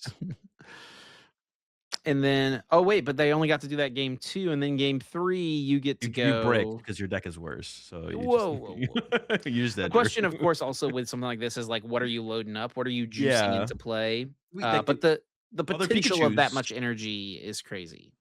Yeah, and also, like, finding enough Pokemon as well to go with that, but you could, like, find a Pikachu EX, load that up. You could find what is, like, 2 to 3 you could load up a Water Pond, load up a Pikachu the Terra Pikachu EX, and load up what's, like, one more fellow we could load up. why don't you just load up one Pikachu EX? Because you can discard any energy for What if they its just hit it first, then they're gonna boss it, Itchy on it, then next turn Dragapult KO it. and then you get to jumbo ice cream it. Okay, all right, Chip. I see you with the jumbo ice cream. And then what do you do? 300 damage to their Badoo? Yes. All right, you got A him. couple other cards here, a lot of like kind of theme decky cards, nothing super interesting here. I mean, I guess this Cherim, it is a stage 1, which automatically makes it much worse, but you get this, it's a colorless attack to attach 2 energy from your deck to your Pokemon, however you'd like. That is solid Is there a good acceleration for sure. is there a good Cherubi would be my question. Oh wait. Uh, this one can hide. We got hide and seek, bro. We don't need to hide anymore. We got we got plenty of hiding going on. And then there's Espeon and Umbreon EX here, 260 HP on the Espeon. Of course, both of these are stage 1s. The Espeon here, weak to dark, resistant to fighting. And then for a Psychic and Colorless, Sunshine Beat 30 times. This attack does 30 damage times the number of Pokemon you have in play. And then the Umbreon EX here for a dark, colorless, 100 plus. If your opponent's active Pokemon has any damage counters on it, this attack does 140 more damage. I'm so glad they gave the Espeon 260 HP, so it's just enough to get Phantom Dived twice when it get punched in the act and then gets punched on the bench to get KO'd. So Dragapult still wins the prize trade against whatever deck plays the card. So I'm so glad they did that. It was like perfect. So good for them to have done that to make sure Dragapult doesn't actually lose to this card. Because like obviously this one seems like with Clefairy on your bench, you survive a Phantom Dive, but just enough HP that it actually gets KO'd by the second Phantom Dive. Super, super sick. Super glad they did that. But yeah, they're actually really just giving like You're so jaded, Yep. man. They're giving like EV Box a lot of cards. They're just kind of throwing a bunch of EVs at the EV Box potential right now. So it'll be interesting to see what comes of that because we have good ones already. They've got the Flareon, the Sylveon. Obviously, those are Terra. These are non-Terra, but that doesn't hurt. Well, there's the You can, new Sylveon as well coming yeah, out. yeah, yeah. So you can play all like you have like you're not gonna play all these together, but you have so much potential. I would hope it, we're entering like a critical mask of evolutions where it's like there's got to be a good tier 1 deck here somewhere, right? How many more EVs do we need? That's the question at this point. And there might be more even to come, right? This might not be the end of them. Yeah, it very likely we'll see more of them popping up here in this set. We've got Azoric here with the Night Escape Route ability. If this Pokemon is on your bench, your active Pokemon's retreat cost is 2 colorless less. It's a Wait, decent ability. We do yeah. have a Toadscruel in the format that does the same thing right now, Wait, but do we? I didn't even what? realize. I was say, how many times have we had this ability and it's never played in Yeah. anything? It was pretty good in 2000 with What was it Dodrio good from in? Jungle. People actually played it? Yeah, yeah, yeah. Hmm. All right, all right, all right. But it was It's been a dude, it while. was the year 2000. There was like 200 cards in the card pool. I thought you were hyping it up, bro. Now you're just hating on it again. Like, come on, maybe pick a lane here. Are we a fan of the ability or not? I mean, I think it's like a very fine ability, and Yes. like there is also reason to look at it and see how it could possibly be good in something at some point. The time just hasn't quite come where also, you know, Latiasi X is in the format too, so like that's Yeah. another. Maybe in like Greninja, like constant. It's only retreat mobility, but still, that's nice. You didn't know the Toadscruel was in the format? No, I didn't. This one's weak to grass. What does Toadscruel weak to? Which one is the better? Which one has the better basic? Well, there's a There's million different Toad schools you can play, so it's obviously this. a couple of them are rotated. A couple of It's them are true. rotated. Also weak to grass. All right. More Does HP have more though. HP, more HP. He survives the torrential pump. True, true. And a couple EVs here to add into the mix. Also, one other thing to talk about with reveals. Oh, there was also the reveal of all of the first partner illustration collection cards. A couple unique cards here we could just mention real quick because these are all unique ability like attacks and effects Yeah. and such. Torchic does have 60 HP, but it does have a colorless attack that does 20 damage, so it could be an option for Pulp Blaziken or just some Blaziken deck where a colorless attack that can KO Badoo doesn't seem bad, right? It is a fire type, but getting Phantom Dived on the bench is obviously not ideal. And then one other thing I did want to mention was the Fuecoco has 90 HP, which is so much HP for an evolving like a Pokemon that evolves into a stage 2. You asked me the question of is he the most? He might be. There's 80 HP Fuecocos, but we also have 80 HP Charmanders now. Ooh, there has been a 90 HP Fuecoco. I did forget about this Oh, guy. oh, he just stays beefy then. He's a Wait, isn't chunker. there is there 100 HP Fuecoco? No, There's right? not. Okay. He might get up. He might be the first though. The next Fuecoco is gonna have 100 HP, reaching new Power heights. creep. Yeah, insane. Dude, I love the background of the Terra Fuecoco just staring ahead at you. These are Big cool candle on cards. his head, or chandelier. He's got a whole chandelier on his head. You know this is the Yeah, that's Terra. the terrorizing thing. Yeah. What is that? That's turning him into fire type. Isn't he already fire type? Yes, but it makes his fire type attacks even stronger. Oh, super fire type. He's a super Fuecoco. fire type. That's right. And then we did get our English reveals of a couple cards got revealed in English for Pitch Black, including the pre-release promos. But I think the big thing here was the reveal of the Ghost Veil ability's name in English, which is Hide and Sneak. Not hide and seek. Oh, dude, I Hide literally thought it and was hide and seek. no hide and sneak. Oh, Ghost Veil is just so much better. I don't know. They kind of did us dirty with this one. I feel like I don't actually know what it directly translate to from Japan. Like I don't know if it is actually Ghost Veil, but because we had this discussion actually on my stream where I was like, Beedrill looks like a wasp. Obviously, it's called Beedrill. But I believe the direct translation from Japan has something to do with wasp. So, so yeah, I don't know what it directly translate from Japan to this. If it was Ghost Veil, I don't think it was hide and sneak. But Ghost Veil was just such a better ability name. Yeah, I don't know why they hit us with the hide and sneak. Beedrill's Japanese name is Spear. Oh, spear. Directly translates to Maybe someone in spear. my chat was trolling me. But Beedrill looks like a Yeah. wasp, right? Supia. I shouldn't try to do that. Does it not look like a wasp? It doesn't It actually look does. like a Yeah, yeah. It yeah. doesn't look like a bee. Maybe a queen bee. Maybe it looks like a queen bee. What does a queen bee look like though?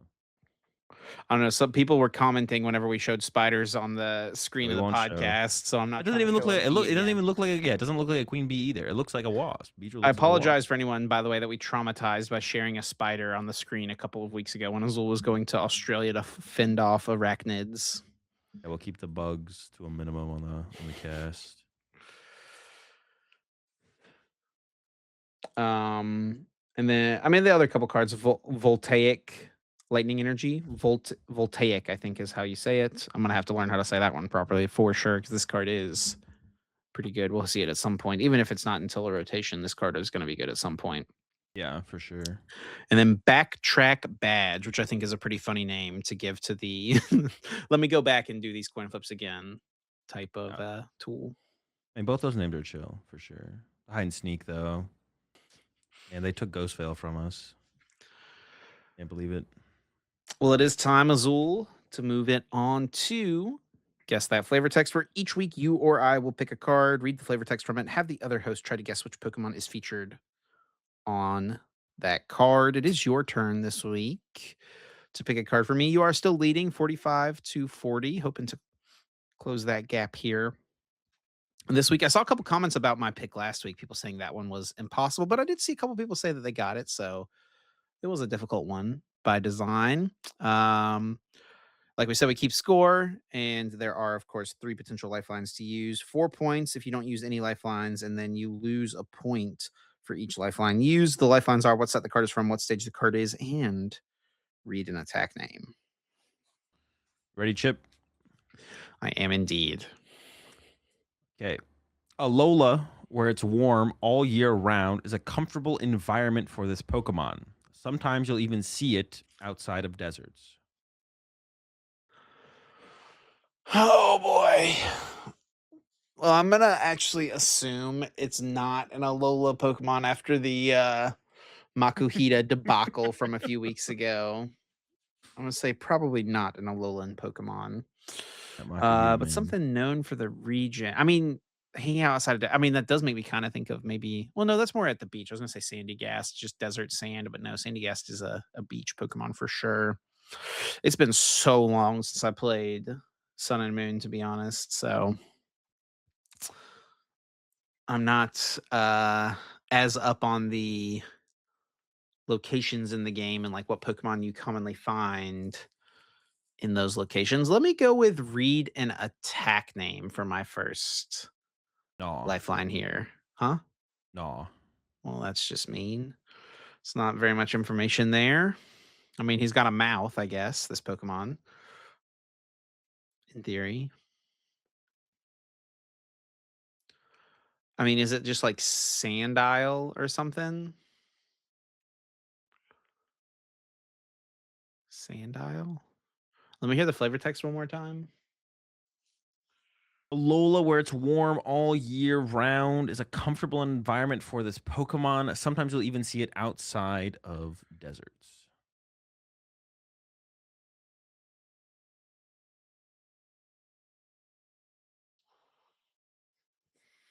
Sandile, I feel like is a decent guess here. Let me go with what set the card is from. I'm assuming it is a Sun and Moon era set. Broken Bonds. Sun and Moon Unbroken Bonds. That is the Reshiram Charizard set. The Dene GX is in that set. Electromagnetic Radar. Just thinking of good cards. I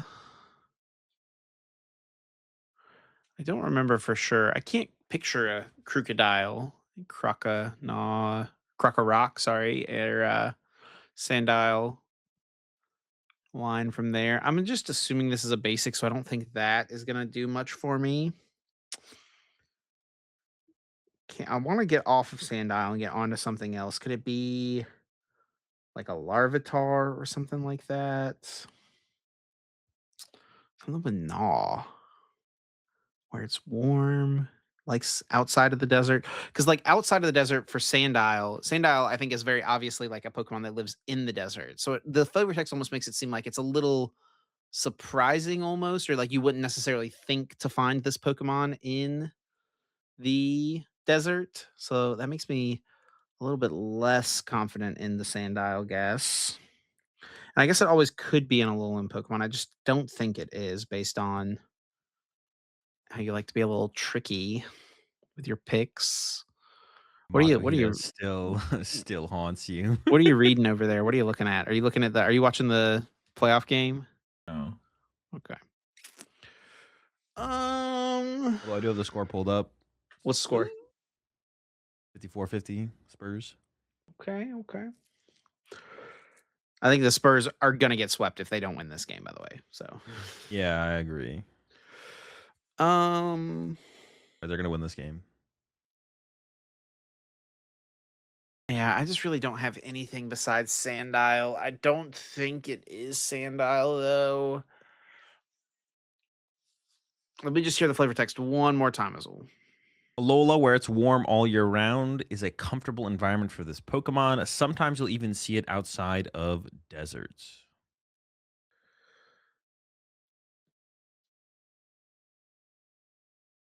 Um, and it has Gnaw.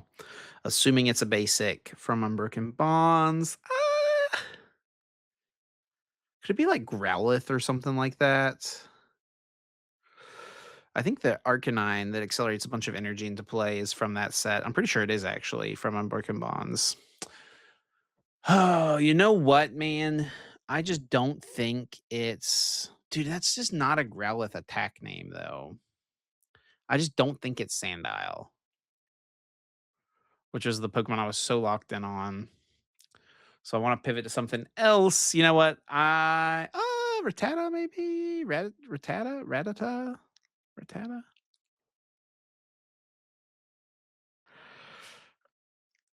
All right, Chip. What other mouse Pokemon is there? Young Goose. It's not Young Goose. It's not a mouse, is it? Oh, like just a little rodent Rodent. thing. Yeah. Let's just go with Sandile, I guess. All right, locking it in. Yeah, give the last lifeline. All right, last lifeline. It is a basic Pokemon. And Chip, it is Sandile. Yes, dude, You let's got onto it so go. quickly. Why'd you just not have faith? Holy. It is I a wanted to Sandile. lock it in, I'm not gonna lie, but started overthinking myself, not trusting myself. Look at this guy. Oh, it's not even It's this not that guy. one. It's the There's bottom 2 left. Sandiles and Unbroken Bonds? How could you not know that, Chip? You probably opened so many packs of that set. I probably did, honestly. It's a Yukamori art as well. There he is. The Sandile, Intimidating Fang.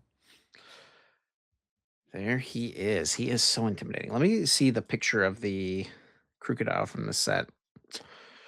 Is this a holo? I think Oh, it must be a holo. I don't I even don't recognize recognize this this one. card.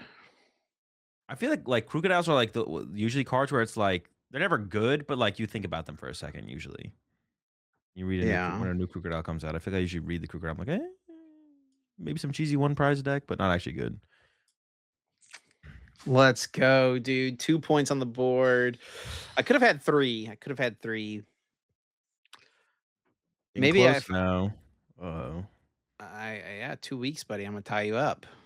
I thought this would be way harder for sure. I didn't think you'd get this so quickly, but I guess your sun and moon knowledge I just almost tricked myself out though with the whole yeah, desert thing because it's not like literally in Scarlet and Violet, this thing just is in the desert. It's everywhere in the desert. So it's like, yeah, do you know what I mean? Like the flavor text makes it seem like it's like some like sometimes you'll even see it outside of deserts. Like it's almost a yeah, surprise. yeah. Man, I'm so glad I did not switch to Growlithe. Yeah, Holy. that would have been pretty bad. All right, Azul, it is time to roll it into our tier list. I realize now that I exited Was out of the the tab, so I gotta reload all the decks that we pulled in. oh But no. as we do with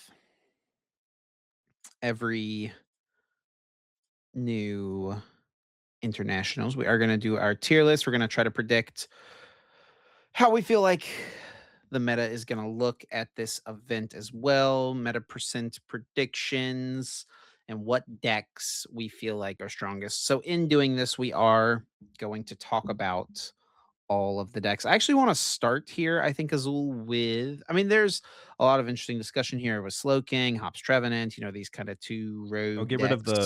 get rid of Raging Bolt from the Oh, yeah, yeah. We did say we were going to we're going to just lump all like basic box attacking decks into into one. one. Um, I actually think it would be interesting to start with the 2 new archetypes on this list in Mega Greninja and Beedrill. The 2 cards, that seem like they have competitive potential coming out of the set as far as, like, new archetypes go.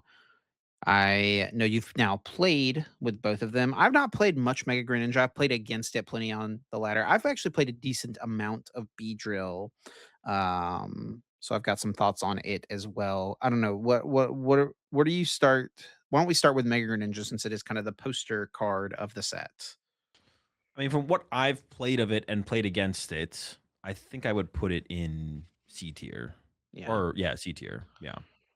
that kind of feels right to me as well. I It's think it has obviously potential. yeah. It might be missing a piece to really crack it. Like maybe that next Greninja EX that comes out or something like that will be the big difference maker. But yeah, as of right now, um, I think that will be a we pretty big upgrade for the deck, I guess I would say for sure. The Greninja EX that's coming out will be really good for it. But for right now, feels like a C tier deck. Where even was the highest placing one in Turin? 173rd Mm. place. It was the Dragapult build. Yeah. Yeah, I agree. I think this deck just doesn't it just needs too much. I saw Yeah. someone tweet this week talking about how like the format needs like a Bibarel or a Octillery, like an Abyssal Hand, like a draw to 5, just some other draw support option where like all we really have is the Dunsparce and Dracloak. Yeah. We do have Zork obviously as well, but like these decks, like yeah, you can play the Dunsparce in it, but the Dunsparce is so mediocre, I feel like, compared to uh something like Dracloak, right? Like Yeah. it's like all you have though as another option. I think that's why I've seen a lot of Greninja builds be like the Greninja Dragapult build because it's like, well, you can play this, you get the better draw engine, you already play Neo Upper Energy, you can now Yeah, attack with Dragapult. but it's just like worse than any other like Dragapult build. Yeah, then at that point, you're just it feels like almost a bad Dragapult deck. So yeah, I think that like the card has potential, and it's like yeah, just from what I've seen, from what I've played, I mean, you seem to feel the same way. This is where it Yeah. feels like it's in. But I would love for someone to like come up with something cool with it for sure. Like I'm not saying, yeah, I mean that's why I always feel about these. Like if I'm ever putting something in C or D tier, I'd love it to be better, but I don't feel like it is. 2.5%, 2%. I feel like we should maybe just set like 3 benchmarks for percentages. Like we should come up with how popular we think Dragapult's going to be. And we'll worry about that in a second. But then it should either be like 5 or 2 or 5 or 3. Like everything else, we should just put in. We should either put as a 5 or a 2 or a 3. Like we should pick. Do we think the where do we think like the benchmarks should be, and then just like only do those because like that's the way the Metakai game kind of feels. It feels like there's things are 2 to 3%, 5%, or Dragapult, right? So I I'd give mean, like I think there's gonna be some like 7, 8% decks. Maybe like a 7 or 8% deck. If you lump all I the guess basic maybe boxes if okay, you lump okay. all the basic box together like Then I'd this, give this it's 10% plus for sure, sure. sure, that's fair. So I'd give this 3. I'd give this a 3. Yeah, I think it's somewhere between 2 and 3. Now, That's fair. Beedrill, I actually do like quite a bit more than Greninja, but I agree. as far as the tournament goes, like, I don't think I would ever put it above B tier. I could see putting it in C tier, but I would be down I'm down to for put B. it in B tier. B for Beedrill, you know? Yeah, from I mean, from what I played and like seen of the deck, I like Beedrill. I don't know the best way to play it. I think probably got to get Rabska involved. It's like Rabska's good against Pult, and now it's also Collateral Slow King, so that's kind of cool. But yeah, I'm down for Beedrill and B, and it'll probably be 3% again. I think there's no hype Yeah. behind it at all right now. I feel like I could so. definitely see it being the more popular of these 2 decks, though, like Greninja's 2.5 and Beedrill's 3.5, something like Yeah, that. sure. Yeah, Um, yeah, I think the Beedrill is cool. I think there's still a lot to figure out with I mean, there's so many A specs you could play in this deck, like, ironing out what the best one was. At first, I thought Legacy Energy seemed super sick, and then it got Crushing Hammered, and then I was like, "Man, waste of a A spec." I was like, yeah. "Dude, I think it is. Even though it seems like a low impact, I think Max Rod is just like which is the obvious one to play. I think the obvious one is the best one as well, though. I think Max Rod is just the best one to play in the deck. It's just yeah, so actually efficient. honestly, an interesting one. I saw Ian Robb playing a game with this A spec. He posted a video about Beedrill on YouTube. I've heard other people talk about it as well. Hyper Aroma is kind of an interesting one for this deck. It just can kind of get you Yeah, rolling. gets you a lot of Uh, stuff. It's just like not something you're not like playing like petrols or anything. Like you never. It's just like an extra Pokemon search card basically. yes, but you kind of can see a See a lot of lot. cards on the second Yeah. turn of this game, the game with this deck, which is nice. Which Yeah. is true for any Lilies to Dunsparce deck, to be honest. But Yeah. um, I guess on top I of that, mean, like mid late game, it still has decent value to like set up your next Beedrill if you have a Kakuna still in the deck for yep, sure. and it Yeah. can always get you to Dunsparce. Yeah. Yeah. Yeah.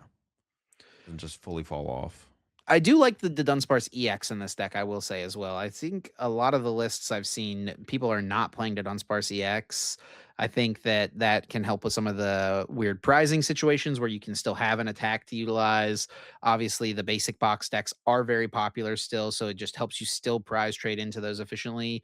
Though I will say those are not as hard to prize trade into since you do only need 2 Beedrill in play in order to take 2 prizes most of the time in those Yeah, I'm a little matchups, bit. but I'm definitely less convinced of that for sure. Of the having the Dunsparce because it feels like you can just chain the Beedrills good enough. Well, I've been playing Max Rod, so that like helps. It's like I don't mind losing a Beedrill faster because I have the Max Rod to immediately recover. Obviously, Sacred Ash can. If you don't play Max Rod, you kind of have to play Sacred Ash, but yeah, double Sacred it's so Ash. much slower. So Gotta get the double Sacred Ash in there, in my opinion. You just gotta find the card when you need it at the yeah, middle of the I could see game. that instead of playing the Night Treasure, just play two Sacred Ash. I could see that for sure. Yeah. But yeah, I like the Beedrill. I would love to see someone have a solid run with Beedrill, like see it get I don't think it's gonna be like a top 8 deck. I think it could be. I wouldn't be super shocked to see one in top 8, but I'm not expecting it for sure. Yeah, definitely. Well, let's get into the barrage of Pults here. 3 different variants. We've got straight Pult, which we're just gonna classify as Hammer Pult, and then Yeah. Pult Dusknoir and Pult Blaziken. How many people are even? I mean, there's no. Is there even a way to look at that on labs? Are people even like? Is it categorized as like hammer pole and straight pole or no? No, it's just straight pulled. Yeah. How many people are actually even playing like a Dragapult list with no hammers or one of those other things? Well, I found one. Roan Nielsen was playing Wondrous Patch Clefairy Pult. Hold on, with Secret Box and 3 Lily's Pearl. Wait, that's kind of cool. Yeah, Dragapult, straight pulled. And even Nope. looking at the Crushing Hammer count in the deck wouldn't tell us the most information because some people play 3 Crushing Hammers. So yeah, yeah, Not a way to open all these, I don't think. no, But I do still think Hammerpult will lead the charge in popularity, and it probably will lead the charge in success as well. That's my yeah. take. I think so as well. I think it's pretty safe to put it as the S tier deck for this tournament. Whether or not something else should go up in there, we'll talk about. But I think this I mean, one, yeah, I'd be down to put all the Pults in there, I guess, besides Blaziken. I feel like Blaziken's a step under personally. And then we can put whatever else we think is a really good play in that tier as well. yeah, I think that's probably fine. I could definitely see.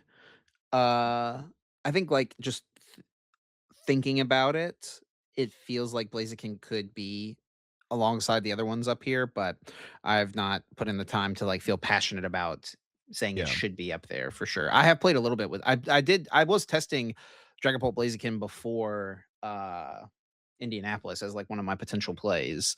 Um dude, and the deck, it's kind of amazing how often that deck just goes turn to Candy Blaziken and like you're doing something really good that turn, you know. It's like Yeah, just the attack with Blaze Blaziken or something like that. it just happens way more than it feels like it should. Yeah, you just Um see a lot of cards, right? Lily, a couple Lokes, maybe Fez gets involved.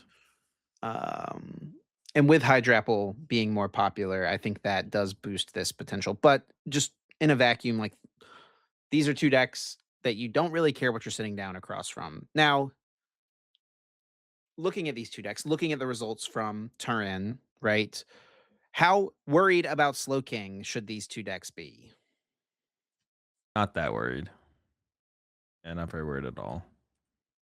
Yeah, but then Like, someone's gonna come in here and complain like next week where they're like, Azul, I played straight Dragapult and you told me that I didn't need to worry about Slow King, and I played two Slow King in the first 4 rounds. yeah, but you also probably misplayed for multiple of your game losses in the two, so you can't blame me. Like that's on you. You can play the Shaman if you really want to. I think Pult Lore specifically, if you're not playing Candy and you really want to like have something for so can you just add more candies or you play candies if that's like really something you're stressing about. Even just one candy, right? Like something. For straight Pult, I just not really anything you can do. If you're playing Dunsparce, I will say Dunsparce EX is really good against Slow King, so that you have like another Pokemon you can go wide with, and then like they get the board wipe on your Dreepies and Drakloaks, and then you go, okay, cool, evolve to Dunsparce EX, knockout, and you can still play the game from there. Um, so if you're playing a Dunsparce line, you can use the Dunsparce EX as your follow up into that matchup. Yeah. Um, Another thing to consider though, Azul, also is the Alakazam that we saw from Karis, right? With how worried should people be about like these heavy nighttime mind builds? Like, how does the Pulse archetype adjust to that? I've already felt like they've been adjusting, right? We've seen the special red cards start to get included, and Watchtower has definitely become more popular in Pult builds across the board, right? The Blaziken builds are playing it. Pult Nors are like only playing Watchtower now. And then some of the Hammer builds, if they're not playing the Dunsparce, are playing Watchtower. And even some of the builds with the Dunsparce are doing like one Watchtower, one Ruins, right? So, and a lot of them are having red cards or judges. Like, yeah, Alakazam seems like I like the build that we saw from Daichi. I liked that read with the double Eerie, give up on the enhanced hammers. You can't tech for everything, but you got to tech for the things you think are most important. Um, but yeah, Alakazam, like it was a really good play and a really good innovative build from Karis. It would have been cool to have seen that actually come out like 3 or 4 tournaments ago, like before the Chaos Rising format. That would have been really interesting to see how people have to adjust around it. But now I feel like the meta is already naturally like people are naturally headed to more Watchtower, and now we just have special red card being played as well. So I feel like the meta has kind of naturally fixed itself to deal with Alakazam. Unfortunately for Alakazam, so Alakazam's still like a fine play, but It's iffy. It feels to me like Pult Noir feels the best into everything else, Yes. but straight Pult is way better into the mirror match, which is arguably the most important thing. Yeah. And also, like, Pult Hammers, it's not like you're struggling against any of the other decks that aren't Pult Mirrors, right? You're Mhm. not so it's hard to argue against Pult Hammers, not just playing Pult Hammers if you're gonna play Pult, I feel like right now. That's where I've kind of landed on. Like, I like Pult Noir more in terms of if I had to, like, if I could play a Pult deck and not be as concerned about the mirror, I'd play Pult Noir, but because of how much concern there is for the mirror, Pult Hammers I mean, yeah, it just seems undeniable. Pult Hammers feels kind of undeniable. With that being said, I mean, Probably the most 12, popular. 13%. I don't know how popular is Pult in general at was Uh, only 26 at Turin? Oh, yeah, no, but 29. remember, we should look, I think, more at Indianapolis. People Yeah, are just playing fun decks, you know? it's gonna be a little bit more of that. 33, 32, 33. I mean, it'll probably be about 32. I think someone asked me on my stream if I would take the over or under on 33, and I think I said under. But we could give if we're going Straight Pult was 20% yeah, in I mean, I was saying Indianapolis. we can give it I think Pult Noir has started to gain momentum though. So maybe give it like 18 and then I Pult was thinking Noir. 15. Oh, I was gonna it should be I was gonna go I'd still go 18 and then Okay. Pult Noir like 7 and then Pult Blaziken like 5, 6, 5. Yeah, upticking a little bit, sure. And then how much total is that? How much Pult are we were that's 30% exactly. Yeah. We go like 19.8 at the top two or 19.6 with with the I, Blaziken going up one as I'm well. I'm good for 19.8, I Yeah, think. sure. It'll be somewhere in there, right? Yeah, 32% right there. Yeah. We've got Inns Zoark. I saw a tweet this week from someone that was like, it was the like deranged Samuel L. Jackson face, where it was, and the caption was Zoark players when their opponent flips over their basic. It's a bad matchup. It's not doesn't that matter. bad for Doesn't matter what the matchup is. It's a bad matchup for Yeah. Inzoark. It's not that bad for Enzor. I think Enzork is still like a pretty solid deck right now. I just think there's like not a lot of people playing it, and it is a pretty hard deck to sequence. Like, there's even a reason that like when Liam was winning tournaments with Zork, Zork was not being that successful. Besides, or like Noah, right when Noah won, like a lot of Zork's success came on the back of like really good players playing it. Even when Zork was like everyone agreed it was a good deck and a good play, right? I think So way harder of a deck to play compared to Dragapult. Honestly, I think no, yeah. Dragapult is like a fraudulent hard deck to play. Like it's not as hard to It's also play. really forgiving. It Yeah, feels yeah, like yeah. I feel like Guardy I've said this before, I think Guardy last format was a really like, Guardy pre-rotation was very forgiving in terms of sequencing. Maybe not game plan if you pick the wrong but even then, there was so much bailout, like, maybe you should have scream-tailed, but instead you attacked with Drifloon. But the Guardy deck had so much bailout. Yeah. It was a pretty forgiving deck. It was even more forgiving when it had refinement. I feel like Dragapult's decently forgiving. Not maybe not in the Dragapult mirrors, but in other matchups, I feel like Dragapult is decently forgiving for sure.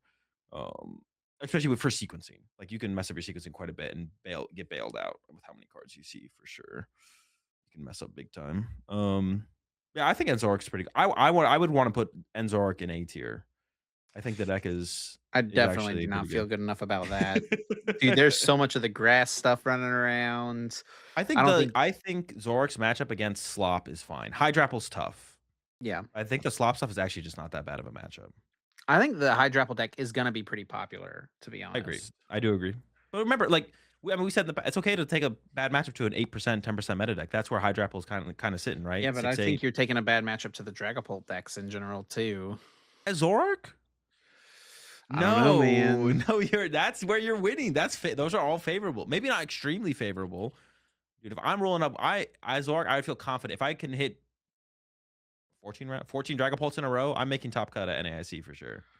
51% against straight Pult, 53 against Pult Nor, 62 against Blaziken. I mean, that makes more sense. Ooh. Yeah, that deck does kind of suck. So, no, but yeah, I would be 40% against Raging Bolt, that's 25 against fine. Alakazam, 21 against Hydrapple. Oh no, we got a special red card now for Alakazam. Well, people also, all right, maybe I'm like a little delusional on the Alakazam. I would be playing two Watchtowers at least in my Zoroark. So I don't know where everyone else is on that. It's How do you feel about the transformation tome? a lot of cards when we could just be playing Scoop Up Cyclone and special red cards. That's how I feel about it. A lot. It's a lot. You don't get to play Unfair Stamp then though. Tomes plus Unfair Stamp, you get to play. I mean, getting to play Unfair Stamp is just really good. So it's an interesting card. Interesting card for sure. I have a hard time putting Zorg in A tier, to be honest. I think that We can just put it in B. there's We can put it in B or I C think if you. I there's mean, I'm not I saying put it in B. C. Put it in I'm B. I'm I'm okay in B, but it's like You're a hater. I get it. It's fine. all the dude, it's just not good against all this grass stuff. There's just Tilmas Gograpon is too good of a card, and too many decks can play it. Yeah, there's a lot of grass. Also, like B, the B is a new thing There's in the mix, also right? Mewtwo, there's Festival Lead, Yeah, but both of those have fallen off, right? The Mewtwo's fallen off, the there's Festival Leaf's fallen off. Crustle.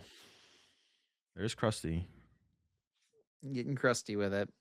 Probably just 5%, right? 4 or Uh, 5. let's go 3. I think it's a 3. I think it is Okay. on the downtrend as well. I think it is on the downtrend. What was it? In Indy, it was 4. 4. Yeah, we could keep it at 4 then maybe it's not gonna move. Or I guess maybe no, you said like turn's like not a great. Yeah. We'll say 4. There's no way Brennan thinks Slowking is actually good, right? Come on. Well, speaking of, why don't we just go ahead and hop right into it with the Slow King? I'm thinking A. I Yeah, don't think I'm people got the I down. don't think people are shame the good players are not gonna play Shaman. That's good enough for me to put this looking up there. Yeah, and I don't think this is gonna be more than like a 4% meta deck. I could see it being between 3 and 4. I don't know. Yeah. Could you see it being higher than that? I can see it being 5. I mean, people well, no, the thing is, like, before Brennan I don't even think anyone's picking it up this yeah, week. before we saw Brennan even before this weekend even happened, there was a lot of hype behind Slowking. A lot of people were picking it up and talking about it. So, it already kind of has the hype for good reason too. I think that I got way better with Metagross. It just feels way smoother. You can play less shenanigans to deal with situations. And I think people are like the build is being like figured out better now as well. More people are trying to make the deck work. So I can see it being 5% for sure. And now it has the Brennan hype behind it. Let's go So with 5. Oh, dude, you know what we should do for a prediction? yeah, I really don't think people are going to be teching like that much. I mean, there'll be more shamans at this tournament because of Brennan. So if you lose out bad because of Slowking, you can blame Brennan for that. What we should do for a prediction is how many new Slow King entries Ooh. will there be? How many people are going to cop the Brennan Copy this 60? 60. The new Quite a few Brixty. Slowking. Yeah. We gotta yeah, the new Brixie. Yeah, we should definitely make that a prediction for you. That's a good one. All right. All right. Slow King set in A. And actually, I mean, I guess it could be really bad for Slow King. Like, I don't know, a ton of Paul players could switch back to rare candy. Some of them could add Shaman. Like, but I don't see that happening to an extreme. Like, it's a low percentage meta deck. It's not gonna be that successful of a deck overall. The deck's pretty hard to play as well. I think Slow King is like pretty hard to sequence and stuff Yeah. around like everything you have to prepare for. So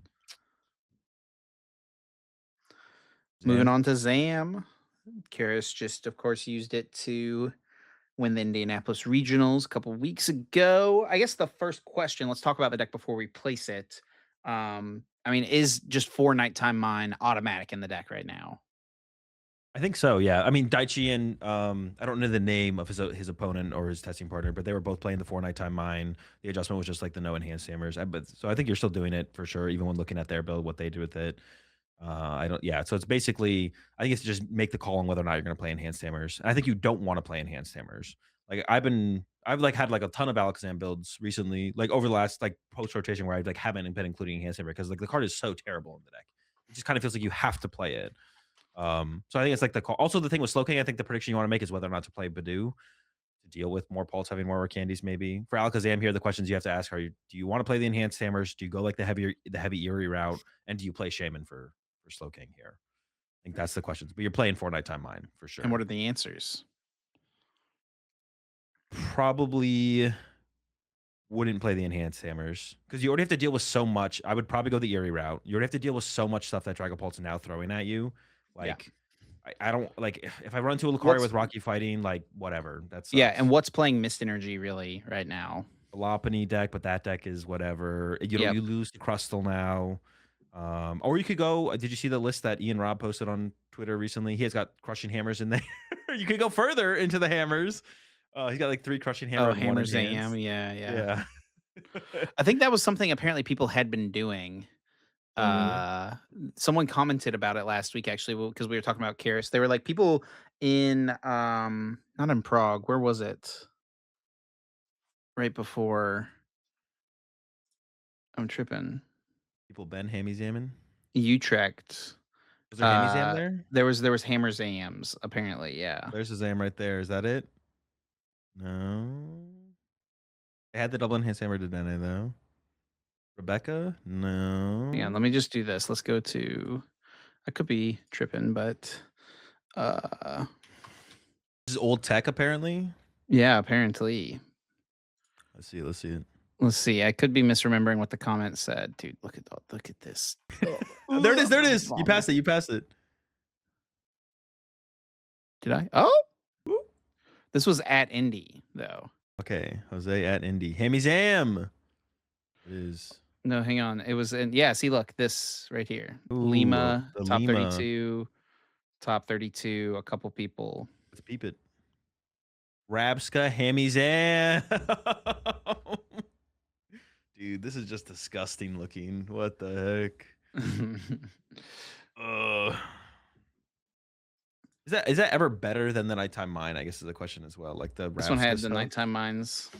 Mm, okay. You see Same 3 for people Crushing Hammer. here. Or Yeah, no, sorry, 1 at Lima and then 2 at Campinas. interesting. Amy Zam. I don't know. Yeah, maybe I don't know. Is there something there with Hammy Zam? What do Maybe you think? Leo here gets the credit for the initial. No enhanced hammer in this one. Just going full crushy, no to Dene. I think that makes sense. Like if you want to do crushing Just go Zam, all in. yeah, yeah. Yeah, I guess I don't hate it. You've got the crushings as the bailout into the special energies you're worried about, right? That's so much less consistent, especially because you like against Yeah, like but you were Lopunny, just you need saying you don't to. care. You're saying you wouldn't even play enhanced Well, hammer. no, but if you're gonna play a hammer, like I'm probably playing an enhanced hammer. I'm probably playing one enhanced hammer, I I don't guess. So know. Maybe you're 'cause not. well, if I'm committing to hammers at that point, I want to be able to do the Dedenne loop consistently to beat Crustal and the Lopunny deck and some Rocky Fightings or something Just like get a that. coin that you really, really like, and then it's still a loop. And then yeah, then it's still nothing suspicious going on here. Yeah, I mean, you got to give up on something somewhere for sure, and like special red cards, like the new card you have to deal with. So I feel like I like the Eerie route, but if the crushing hammers are if like playing crushing hammers is that good in Pult, is that good for the Pult matchup? Then I would like maybe I'd reconsider. Like if it's that good to have the nighttime mines and the handheld fans and the crushing hammers, then I'd be like, okay, maybe if our Pult percentage go. But if well, like after watching Karis at was it Indy, right? Um like she did not look like she needed crushing hammers to beat the Pults at all. And now the thing to deal with is special red card. So So where are we putting it? E. I feel like the meta just naturally shifted against Alakazam. I will say Maybe the crushies are the you difference. mentioned the watchtowers. Like this is of the decks that play to Dunsparce, the one that can very much handle Watchtower the best because you have Alakazam and you're playing a lot of stadiums, right? So Still hurts though. Like it I hits. mean, you don't like it, but I mean, I you mean, also don't like playing like as any deck, you don't like playing against yeah, something yeah. that does 200 damage to your active and 60 to the bench, or can crushing hammer your energies away, right? Like, I It's don't know. tough. I agree, but then it's like -1 card off your draw, and then you're not getting to 16, and then you whiff the attack, and then I Yeah, don't but know. It's you just can like all boss kind that of. turn. You didn't draw that well. You can't draw Stadium and Really? Boss. What did I draw? I mean, I boss KO'd your Kadabra, then I bumped your Nighttime Mine with Watchtower, so you have to off of your one, so you can't Alakazam, so you can only Kadabra. Off of your Kadabra draw, even if you even drew it, you have to draw into an out to the stadium, so you can pop your Didon that you set up on the turn before. There's no way Mhm. you got that, so it's already cooked. It's I've shocked. got Fez. I've got Fez. Maybe there's some hope. Maybe there's some hope. And Dom now, adds 3 cards to hand. and before it was just judge and do that. Now I got a special red Enriching card to throw at energy. you. You had to set up your Genesect still. Did you get the Genesect set up? We can put it in A. If you wanna put it in A, I'm down to put it in A, because that's where I'm between. I'd be between A and B for Alakazam. I think I would lean towards A, to be Alright. honest. Percentage? What was it actually, what it was it at in Yeah, maybe this is a Indy? good one to well, maybe for Turin, this is a good one to look at, honestly, because it does kinda fit Yeah, that that's fun deck true. mold, you know? People are like, "Oh, the cool build from the Indy, just rockets." So it was 4.5% at Indy, and Turin up to 5 5.25. but I feel like, see, if this was pre-Chaos Rising, I feel like we coulda seen it up to, like, 7, 8, but Yeah, now that we're people in are the Chaos scared of the Rising red format, cards. yeah, I got red cards and stuff, so now I feel like it is still around that 5. I would say it's like it has the hype from Karis, but it also has, like, anti-hype from Chaos Rising. Lopunny to Dunsparce. I think that this deck is gonna Okay. just have Yeah. oh, go ahead, go ahead. I would say this deck gets really hit really hard by Watchtower. Like, the Alakazam Yes. deck, maybe a little less so for sure, but this one does not like Watchtowers. Also, with Crushing Hammers being more popular, like, Yeah. losing your enriching is pretty Enriching. bad. I'm thinking C tier. It's not D tier, but Yeah. I think that there is gonna be another time perhaps for this deck. There's not a lot of yeah. fighting stuff right now, I will say, which is the main Yep. thing this deck is scared of. Cynthia's Garchomp very much on the down, Mega Lucario on the down. So I don't hate it as much as I hated it for Indie, but I still dislike it, I think it's a play. And I really liked this deck. Like, I Yeah. wanted to play this deck for a long time, so, There's a lot of things as um well where it's like, it feels like the best way to the way to consistently beat Dragapult is enriching energy. Now you have the Crushing Hammer builds are annoying. Dragapult's more popular. Uh, so that's harder. Like, that was already a harder build to beat, even though you played the Psyduck. Slowking, if they play the Silver Bangle, one hit KOs. Beedrill one hit KOs you. Actually, is this just D tier? Like, I know these are all like low percentage meta decks, but it's like you're losing to everything. You lose to yeah. Zoroark. Hydrapple one hit KOs you. All right, we're going to D. We're going to D tier for the Yeah. meta. Yeah, this deck seems terrible. Like, what do you beat? Dude, it's so It crazy actually because it seemed, was so good at the start of this format. yeah, yeah. That's just, Well, I guess, it's how cool that it's had its moment, right? That's how the meta games go. Right? It's cool. It had its moment where it was like, this is a good counter Dragapult deck, and I can take advantage of it. We saw Miloslav get the dub. We saw Hale get that top 8 the week prior. It was actually, and it was actually felt like it was decently popular at Champions League or Japan Championships, which is interesting as well. But they are a different format. It is the pitch black format, obviously, so things have maybe shifted even more for them to make that consideration. yeah, there's just, like, looking at these decks, there's nothing that feels like a great matchup for it. I mean, I guess if Alakazams are Oh, cutting cold, enhanced but hammers, we're feeling great in that matchup, right? true. Yeah, they got no hammies. We're feeling But good. other than that, yeah, Beedrill, Ogerpon, which we're gonna put or Hydrapple, which we're gonna put up here soon. Yeah, Even Honchkrow doesn't yeah, feel Honcho. great. Yeah, Honchkrow. Yeah, and these are like, they're all low percentage meta decks, but if that builds up to losing to auto losing to 20% of the metagame, that does not feel good. Yeah, I'm down. D tier for the money. We got Lucario Hariyama. I think Which I'm are kind of both Lucarios, right? Which we'll consider it both Lucarios. yeah. Also, oh wait, we do need meta share for Oh, Lopunny here. Probably 2 like 2. 2, yeah, Yeah. And Lucario, probably pretty similar. I 3. would No, maybe be down to it's put it in C. oh, I'm definitely down to put it in C. I think Yeah. Lucario's like, yeah, yeah, it's better than D. I think it's better than D. It's got more redeeming, more like, what's it called, qualities to it than the Lopunny deck does. And there's 2 builds kind of floating around now. There's the Dunsparce build and Hariyama builds. Maybe we should just do like let's just do Mega Lucario and cut the Hariyama. That resets the meta percentages when you add decks. Oh, I already did it. Yeah, Yikes. yeah. All We right, can well, I just wanted redo to it. it's okay. I wanted to add, something else here. I wanted to put back, where did it go? I wanted to put Raging Bolt back. There it is. Because like, I think, like, if we post a picture of this thing, we should have the people are gonna be Sure. like, "Ooh, dude, did it double all these decks? Oh my gosh, I have thrown" Yeah, are they doubled down there now too? Yes, and wait, I can't Alright, refresh the page. Yikes. Oops. Novice Ruined ship. Pokemon tier lister over here. All right, so we're adding basic box, we're adding Crustle, we added the Lucario. Quadruple We are ogre. No, no, no. We're good on that one. Don't do that. I I think that was it. Oh, Hops Trevenant. Yep, that's everything. Are you And sure? I think so. All right, meta percentage is on. Here we go. Dragapult, 19. Yep, 19.8. 8, and then Slowking, 5. yep, we had Mega Greninja in C at 3. We had Beedrill in B. Where's Beedrill? Where is it? There it is. Beedrill in B at 3 as well. We had Zam at 5 in A. We had Lopunny down here. We were debating where to put it. I didn't remove the Lucario Hariyama. Can I remove it? Let's find out. You cannot remove it. 19, 8, 5, 5, 3, 3, and 2, right? We had 2 for that. 2. I don't Yep. think we had settled on it yet. We got Blaziken here. We said 6. And then We're cooking, we're cooking. now we Mega can talk Lucario. about Mega Lucario. Try putting C. Yeah, I think it's better than the D tier. Kind of two builds floating around. I think the Dunsparce one, well, I don't I know think the which one is Dunsparce one better. seems better, but the meta is probably worse for it because of the Pulsel being Watchtowers. Watchtower Yeah. builds.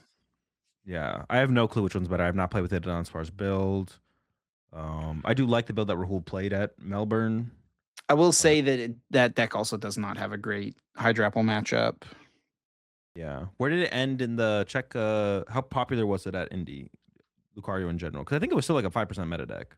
Like people Yeah, like Lucario, I feel like. Maybe I'm trolling? 6.5, Yeah. 6.3. Yeah, I'd give it 5. It's got to be on the decline with Slowking and everything. Maybe even 4. Maybe 4. Nah, people do like it, like you said, Yeah, and like people like so it many better. people like this is their one tournament of the year. They're just Yeah. playing the deck they like. Yep. Meg Lucario. Okay. We had Zoroark up there as well in B tier at 5%, 4%. Yep, yep, yep, yep. Now let's tackle Uh, Pokemon Meganium Hydrapple, yeah, which which I think has gotten a little bit worse of a play.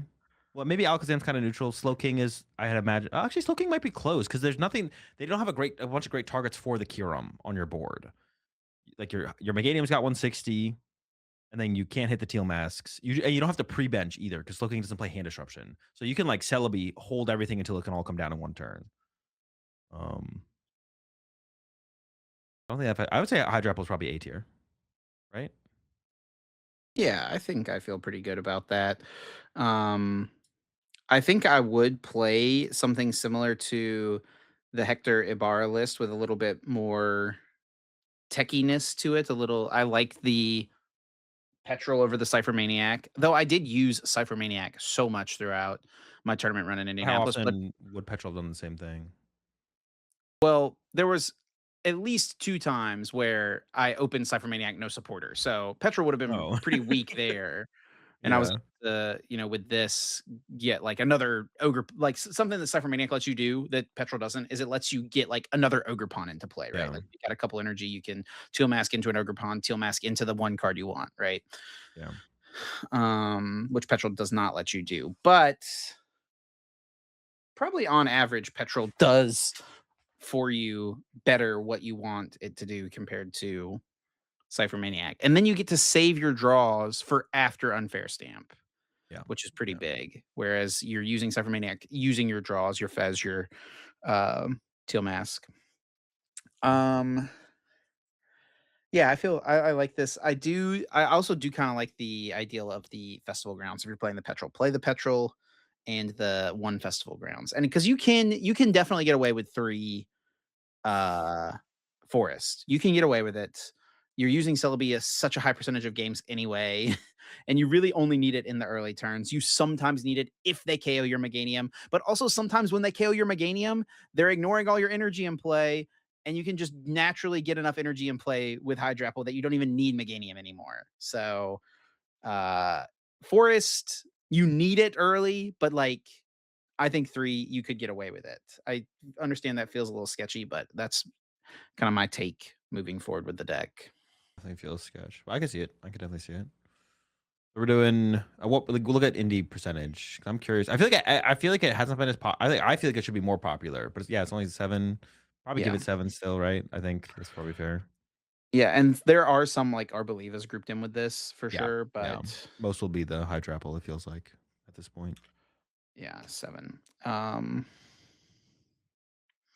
Let's do Also, the the heal against Slowking is a big deal as well, because if they, like, cure him your Fez or cure him an Ogerpon that's in the active, the 30 heal from the Hydrapple gets around the 2 hit.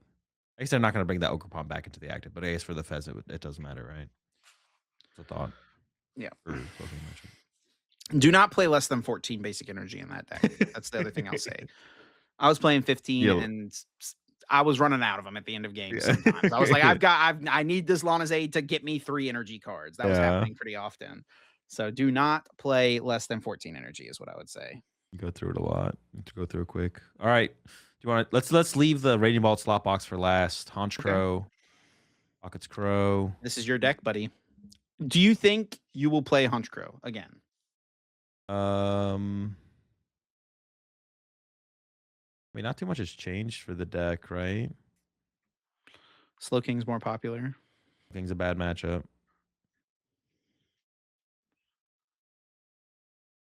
It's not like that popular. Yeah, I don't see why not. I mean, I think I put Honcho back in the B tier still. Like you're good against most decks on the board. Well, Poltnor being more popular is like kind of Dude, obnoxious. That was like way less popular. I would put it in B tier. I feel the same about. I get it. Its win percentages are terrible. People do not know how the Pult matchups win percentage is so bad because people do not know how dude, to play the matchup. this deck is so inconsistent and so No, it is clunky. not. It is, dude. It It just is is. not. Where are you going with this? I want it in C tier for sure. All right, Look we at can these put it in C. placements, man. Look at these placements of I people would picking up this I would deck. never put it above B. I would never put it above B. 0 top 64s with a million people playing the same 60. I would never put it above B. So if you really want to put it in C, we can put it in C. Yeah. Time for that. I would honestly kind of be down to put it in D, but I'm not gonna Okay, all force right. it that hard. Also, this deck King's doesn't not love that popular. this deck does not love special red card. Uh, You're it's coping so weird. hard. No, it's weird because like at that point, like your deck is so much thinner. Like the early unfair stamp is obnoxious. An early aggressive unfair stamp is obnoxious. But by the time special red card actually comes online, your deck is so thinned out towards where there's so many outs to the Arianas. That I don't know how bad special and sometimes your hand gets clogged and you want to get hand disrupted as well. Like sometimes it's like my next 3 cards are probably about as good as my current hand. So like um yeah, but special red card actually hand disruption doesn't hurt the deck that much because you exhaust your whole hand to do the big attacks, and then at the end game, Porygon is the way you want to KO. So I don't know if special red card actually hits it too hard, to be honest. But 2%, 1%, 1%. What was it at Indianapolis? It's definitely more than 2%. I think it's gonna come down though from Indianapolis, wherever it was there. I need it on. It was 3%. Yeah. Give it 2. I think it's on the Okay. downtrend for sure. Speaking of decks on the downtrend, It's Mewtwo. does not seem great still. The deck itself is just this is one where it's like again, it's been the same story for this deck. Like it feels like the matchup should be pretty good. The deck is just not that good. The deck is just kind of inconsistent, kind of clunky. Crushing hammers are really tough. Pult Norris, like it was. I think it was a good play when straight Pult was the thing. There was no crushing hammers. There was no Dusknor. People were just playing Dragapult. The deck felt a Also, lot your more. Hydrapple matchup doesn't seem very good. Yeah, I'm down for D tier for the Rockets Mewtwo. I'm here with you. Yeah. What was it at Indianapolis? Indianapolis minus like 2% probably. Yeah. I don't know. People One like to one just kind percent. of No, it's on the down. it's One. not going to be All right, 1%, two, dude. 2%, 2. 2%. Oops. 12. What? Chip has lost his Fat mind. fingers, fat fingers, fat fingers. The lead, the festival lead, perhaps the biggest propaganda deck of the entire post rotation format, led by yourself, Now, Azul. I would have to revisit the Dragapult matchup and reinvest some time into that to like really flesh it out if it can even keep up. I'm down to go D tier for right now though, because until I confirm otherwise, I'm just assuming the Dragapult matchup is just How the not mighty have good fallen. enough, and just I don't know what -2 from Indy. What was Indy's percentage? Indy's Another percentage deck as well, by -2. the way, who doesn't love special red card. No, that's not even that true. It's not that bad because it's It so much later in the game. dude. Dude, trust Yeah, but me. you gotta chain everything together. You're yeah, at the later point in the game is when half your attackers are in your discard pile, and now you need a recovery Also card also plus the attacking because you're pieces. using quick search every turn, your good cards stay in your deck. You're not like Lillian cycling your deck, so they're gonna red card you into good cards on average.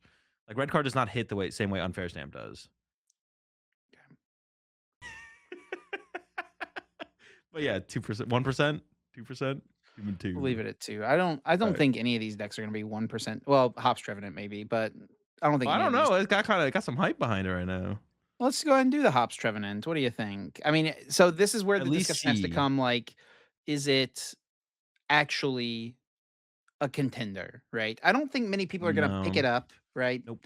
I think it probably will still be a 1% deck, but I'm down for C though. And with more games with it, with more confidence, I could see B tier. I could see B tier for sure. yeah. But what I played today, it's fine. It's about what I played with, last time I played Hopstrap and I played the deck before. So yeah, 1% in C tier. Then we've got Crustle. I don't know. This is literally a spreadsheet deck. Like, it doesn't make sense right now based on your win percentage. Poltnor getting more popular is not good for it. Most people have given up onto Dunsparce EX, which is good for it though. So it's got that. What's up You with that definitely Chi need though? huh?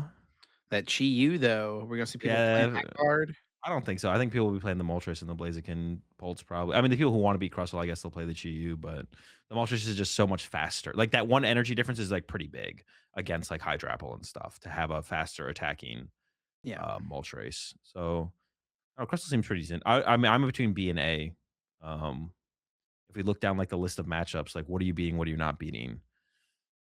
We're assuming you're beating Pulse, like especially like Blaziken, Blaziken. If they have the tech, they beat you, but if they don't, you destroy them. You destroy straight Pult Nor. It's close. Yeah. If I'm playing Crustle this weekend, I'm catering it towards Pult Nor, whatever that means, like for tech inclusions, like playing the Psyduck, stuff like that. How did Crustle do at Indy? Was Indy the week after Melbourne or before? It was the week after, yeah. It was week after.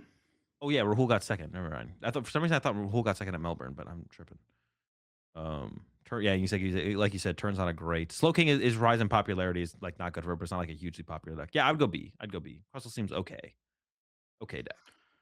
1%. And then we got the Raging Bolts and the basic box decks.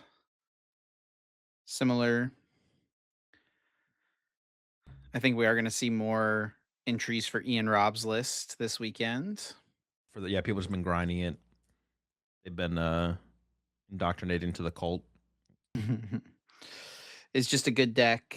I'm You do have a, thinking I think like Slow King seems not great. yeah. Zam, terrible. Ogre Pawn, not great. If we are separating the decks into big basics and Raging Bolt, I think Raging Bolt, and we like when we say Raging Bolt, we basically mean the Ian Robb style of big basics. I think it is worse. So I'm thinking BC for big basics and then Raging Bolt. BC, okay, sure. Yeah, that's Yeah, my I'd be thought. down for that. And and basic box is more like the It could be like um anything. You could yeah, have you like the could deck that just won Champions League. It could be like the Emma, Blitzel yeah, Emma Emma, Hagen deck. yeah, and then Raging Ball is specifically like even if there's just one Raging Bolt in there, you're adding like these other energy types. It just gets so much more convoluted and inconsistent. Like, yeah, that's that build. But yeah, this is where I sit both those decks. And then I don't know, I mean, I Crustle B do and think this C. Raging Bolt deck is going to be pretty popular still, though. Yeah, I mean, what was it I, at Indy? Go back to the Indy stat. What did we say? 7. I think yeah, probably over 7, maybe 7. 6. Maybe it goes down a little bit. There's more variety of decks in the metagame. Yeah, I think 6 is fine, and then we'll maybe see 3. this. Like, there's a lot that the Ogre Pawn box that like. So here's basic box 3.25. There's also Then I think there's something else in here that takes up. it's Clefairy Ogre Pawn 0.25. That'll be more. There Maybe give is it also 4. there's like the double Ogre Pawn deck. I think that's like its own classification. Maybe it doesn't classify it that way here. Oh, there's Terra Box, but that one has owls. That's kind of the same thing though. I give it 4 or 5. Basic box 3.25. Okay. Yeah, I'm good with 4. Okay, that's like 10%, right? For Yeah, so we got 82% predicted. Oh, 86%. Yeah, 86. And there we go, are you those are the decks. Anything any we wanna final change here? yeah. No, I'm pretty I guess the Crustal maybe should be in C, but I'm okay with it in B. Like, it's not that big of a deal. I think once they like, when I look I feel like one of the things that people are gonna question us on is our Beedrill placement, but I don't know, I just kinda like the deck from what I played. It just seems kinda good, like, I think there's, like, more to figure out as well in, like, the early game prize trades. Like, my final list recently had a Badoo and a Fan Rotom to and 2 special red card to It's force them the on the problem with the lower deck price is count early. I think the problem with the deck is there's just not that much depth with it. It's pretty Yeah, one-dimensional. It sure. does its one thing. The one thing it does is pretty good, though. Very good. Question is just how consistent is it?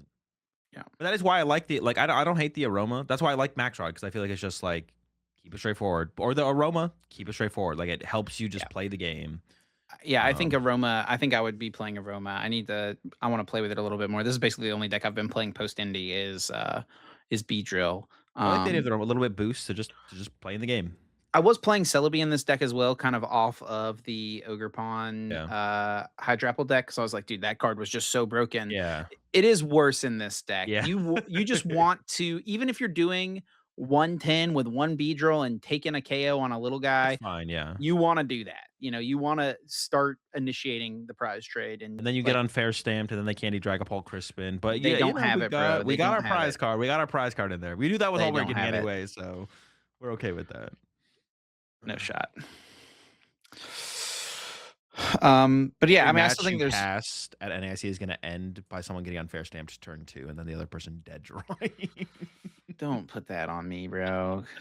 Don't do that, man. All What you right, well, saying? there's our tier list. Screenshot for Twitter. Dude, we can't even fit all 18 decks on the The screenshot? You could yeah, do 2 the numbers separate. the numbers are here. The numbers are Yeah, here. that's true, that's true. You don't even have to put the other part of it if you don't want to. Well, there it is. And there you go for anyone who skipped to the end of the video to just see the Tier final tier list. list. What are the 3 decks I should click? I'm gonna do the same thumbnail I've done for every single one of these tier lists.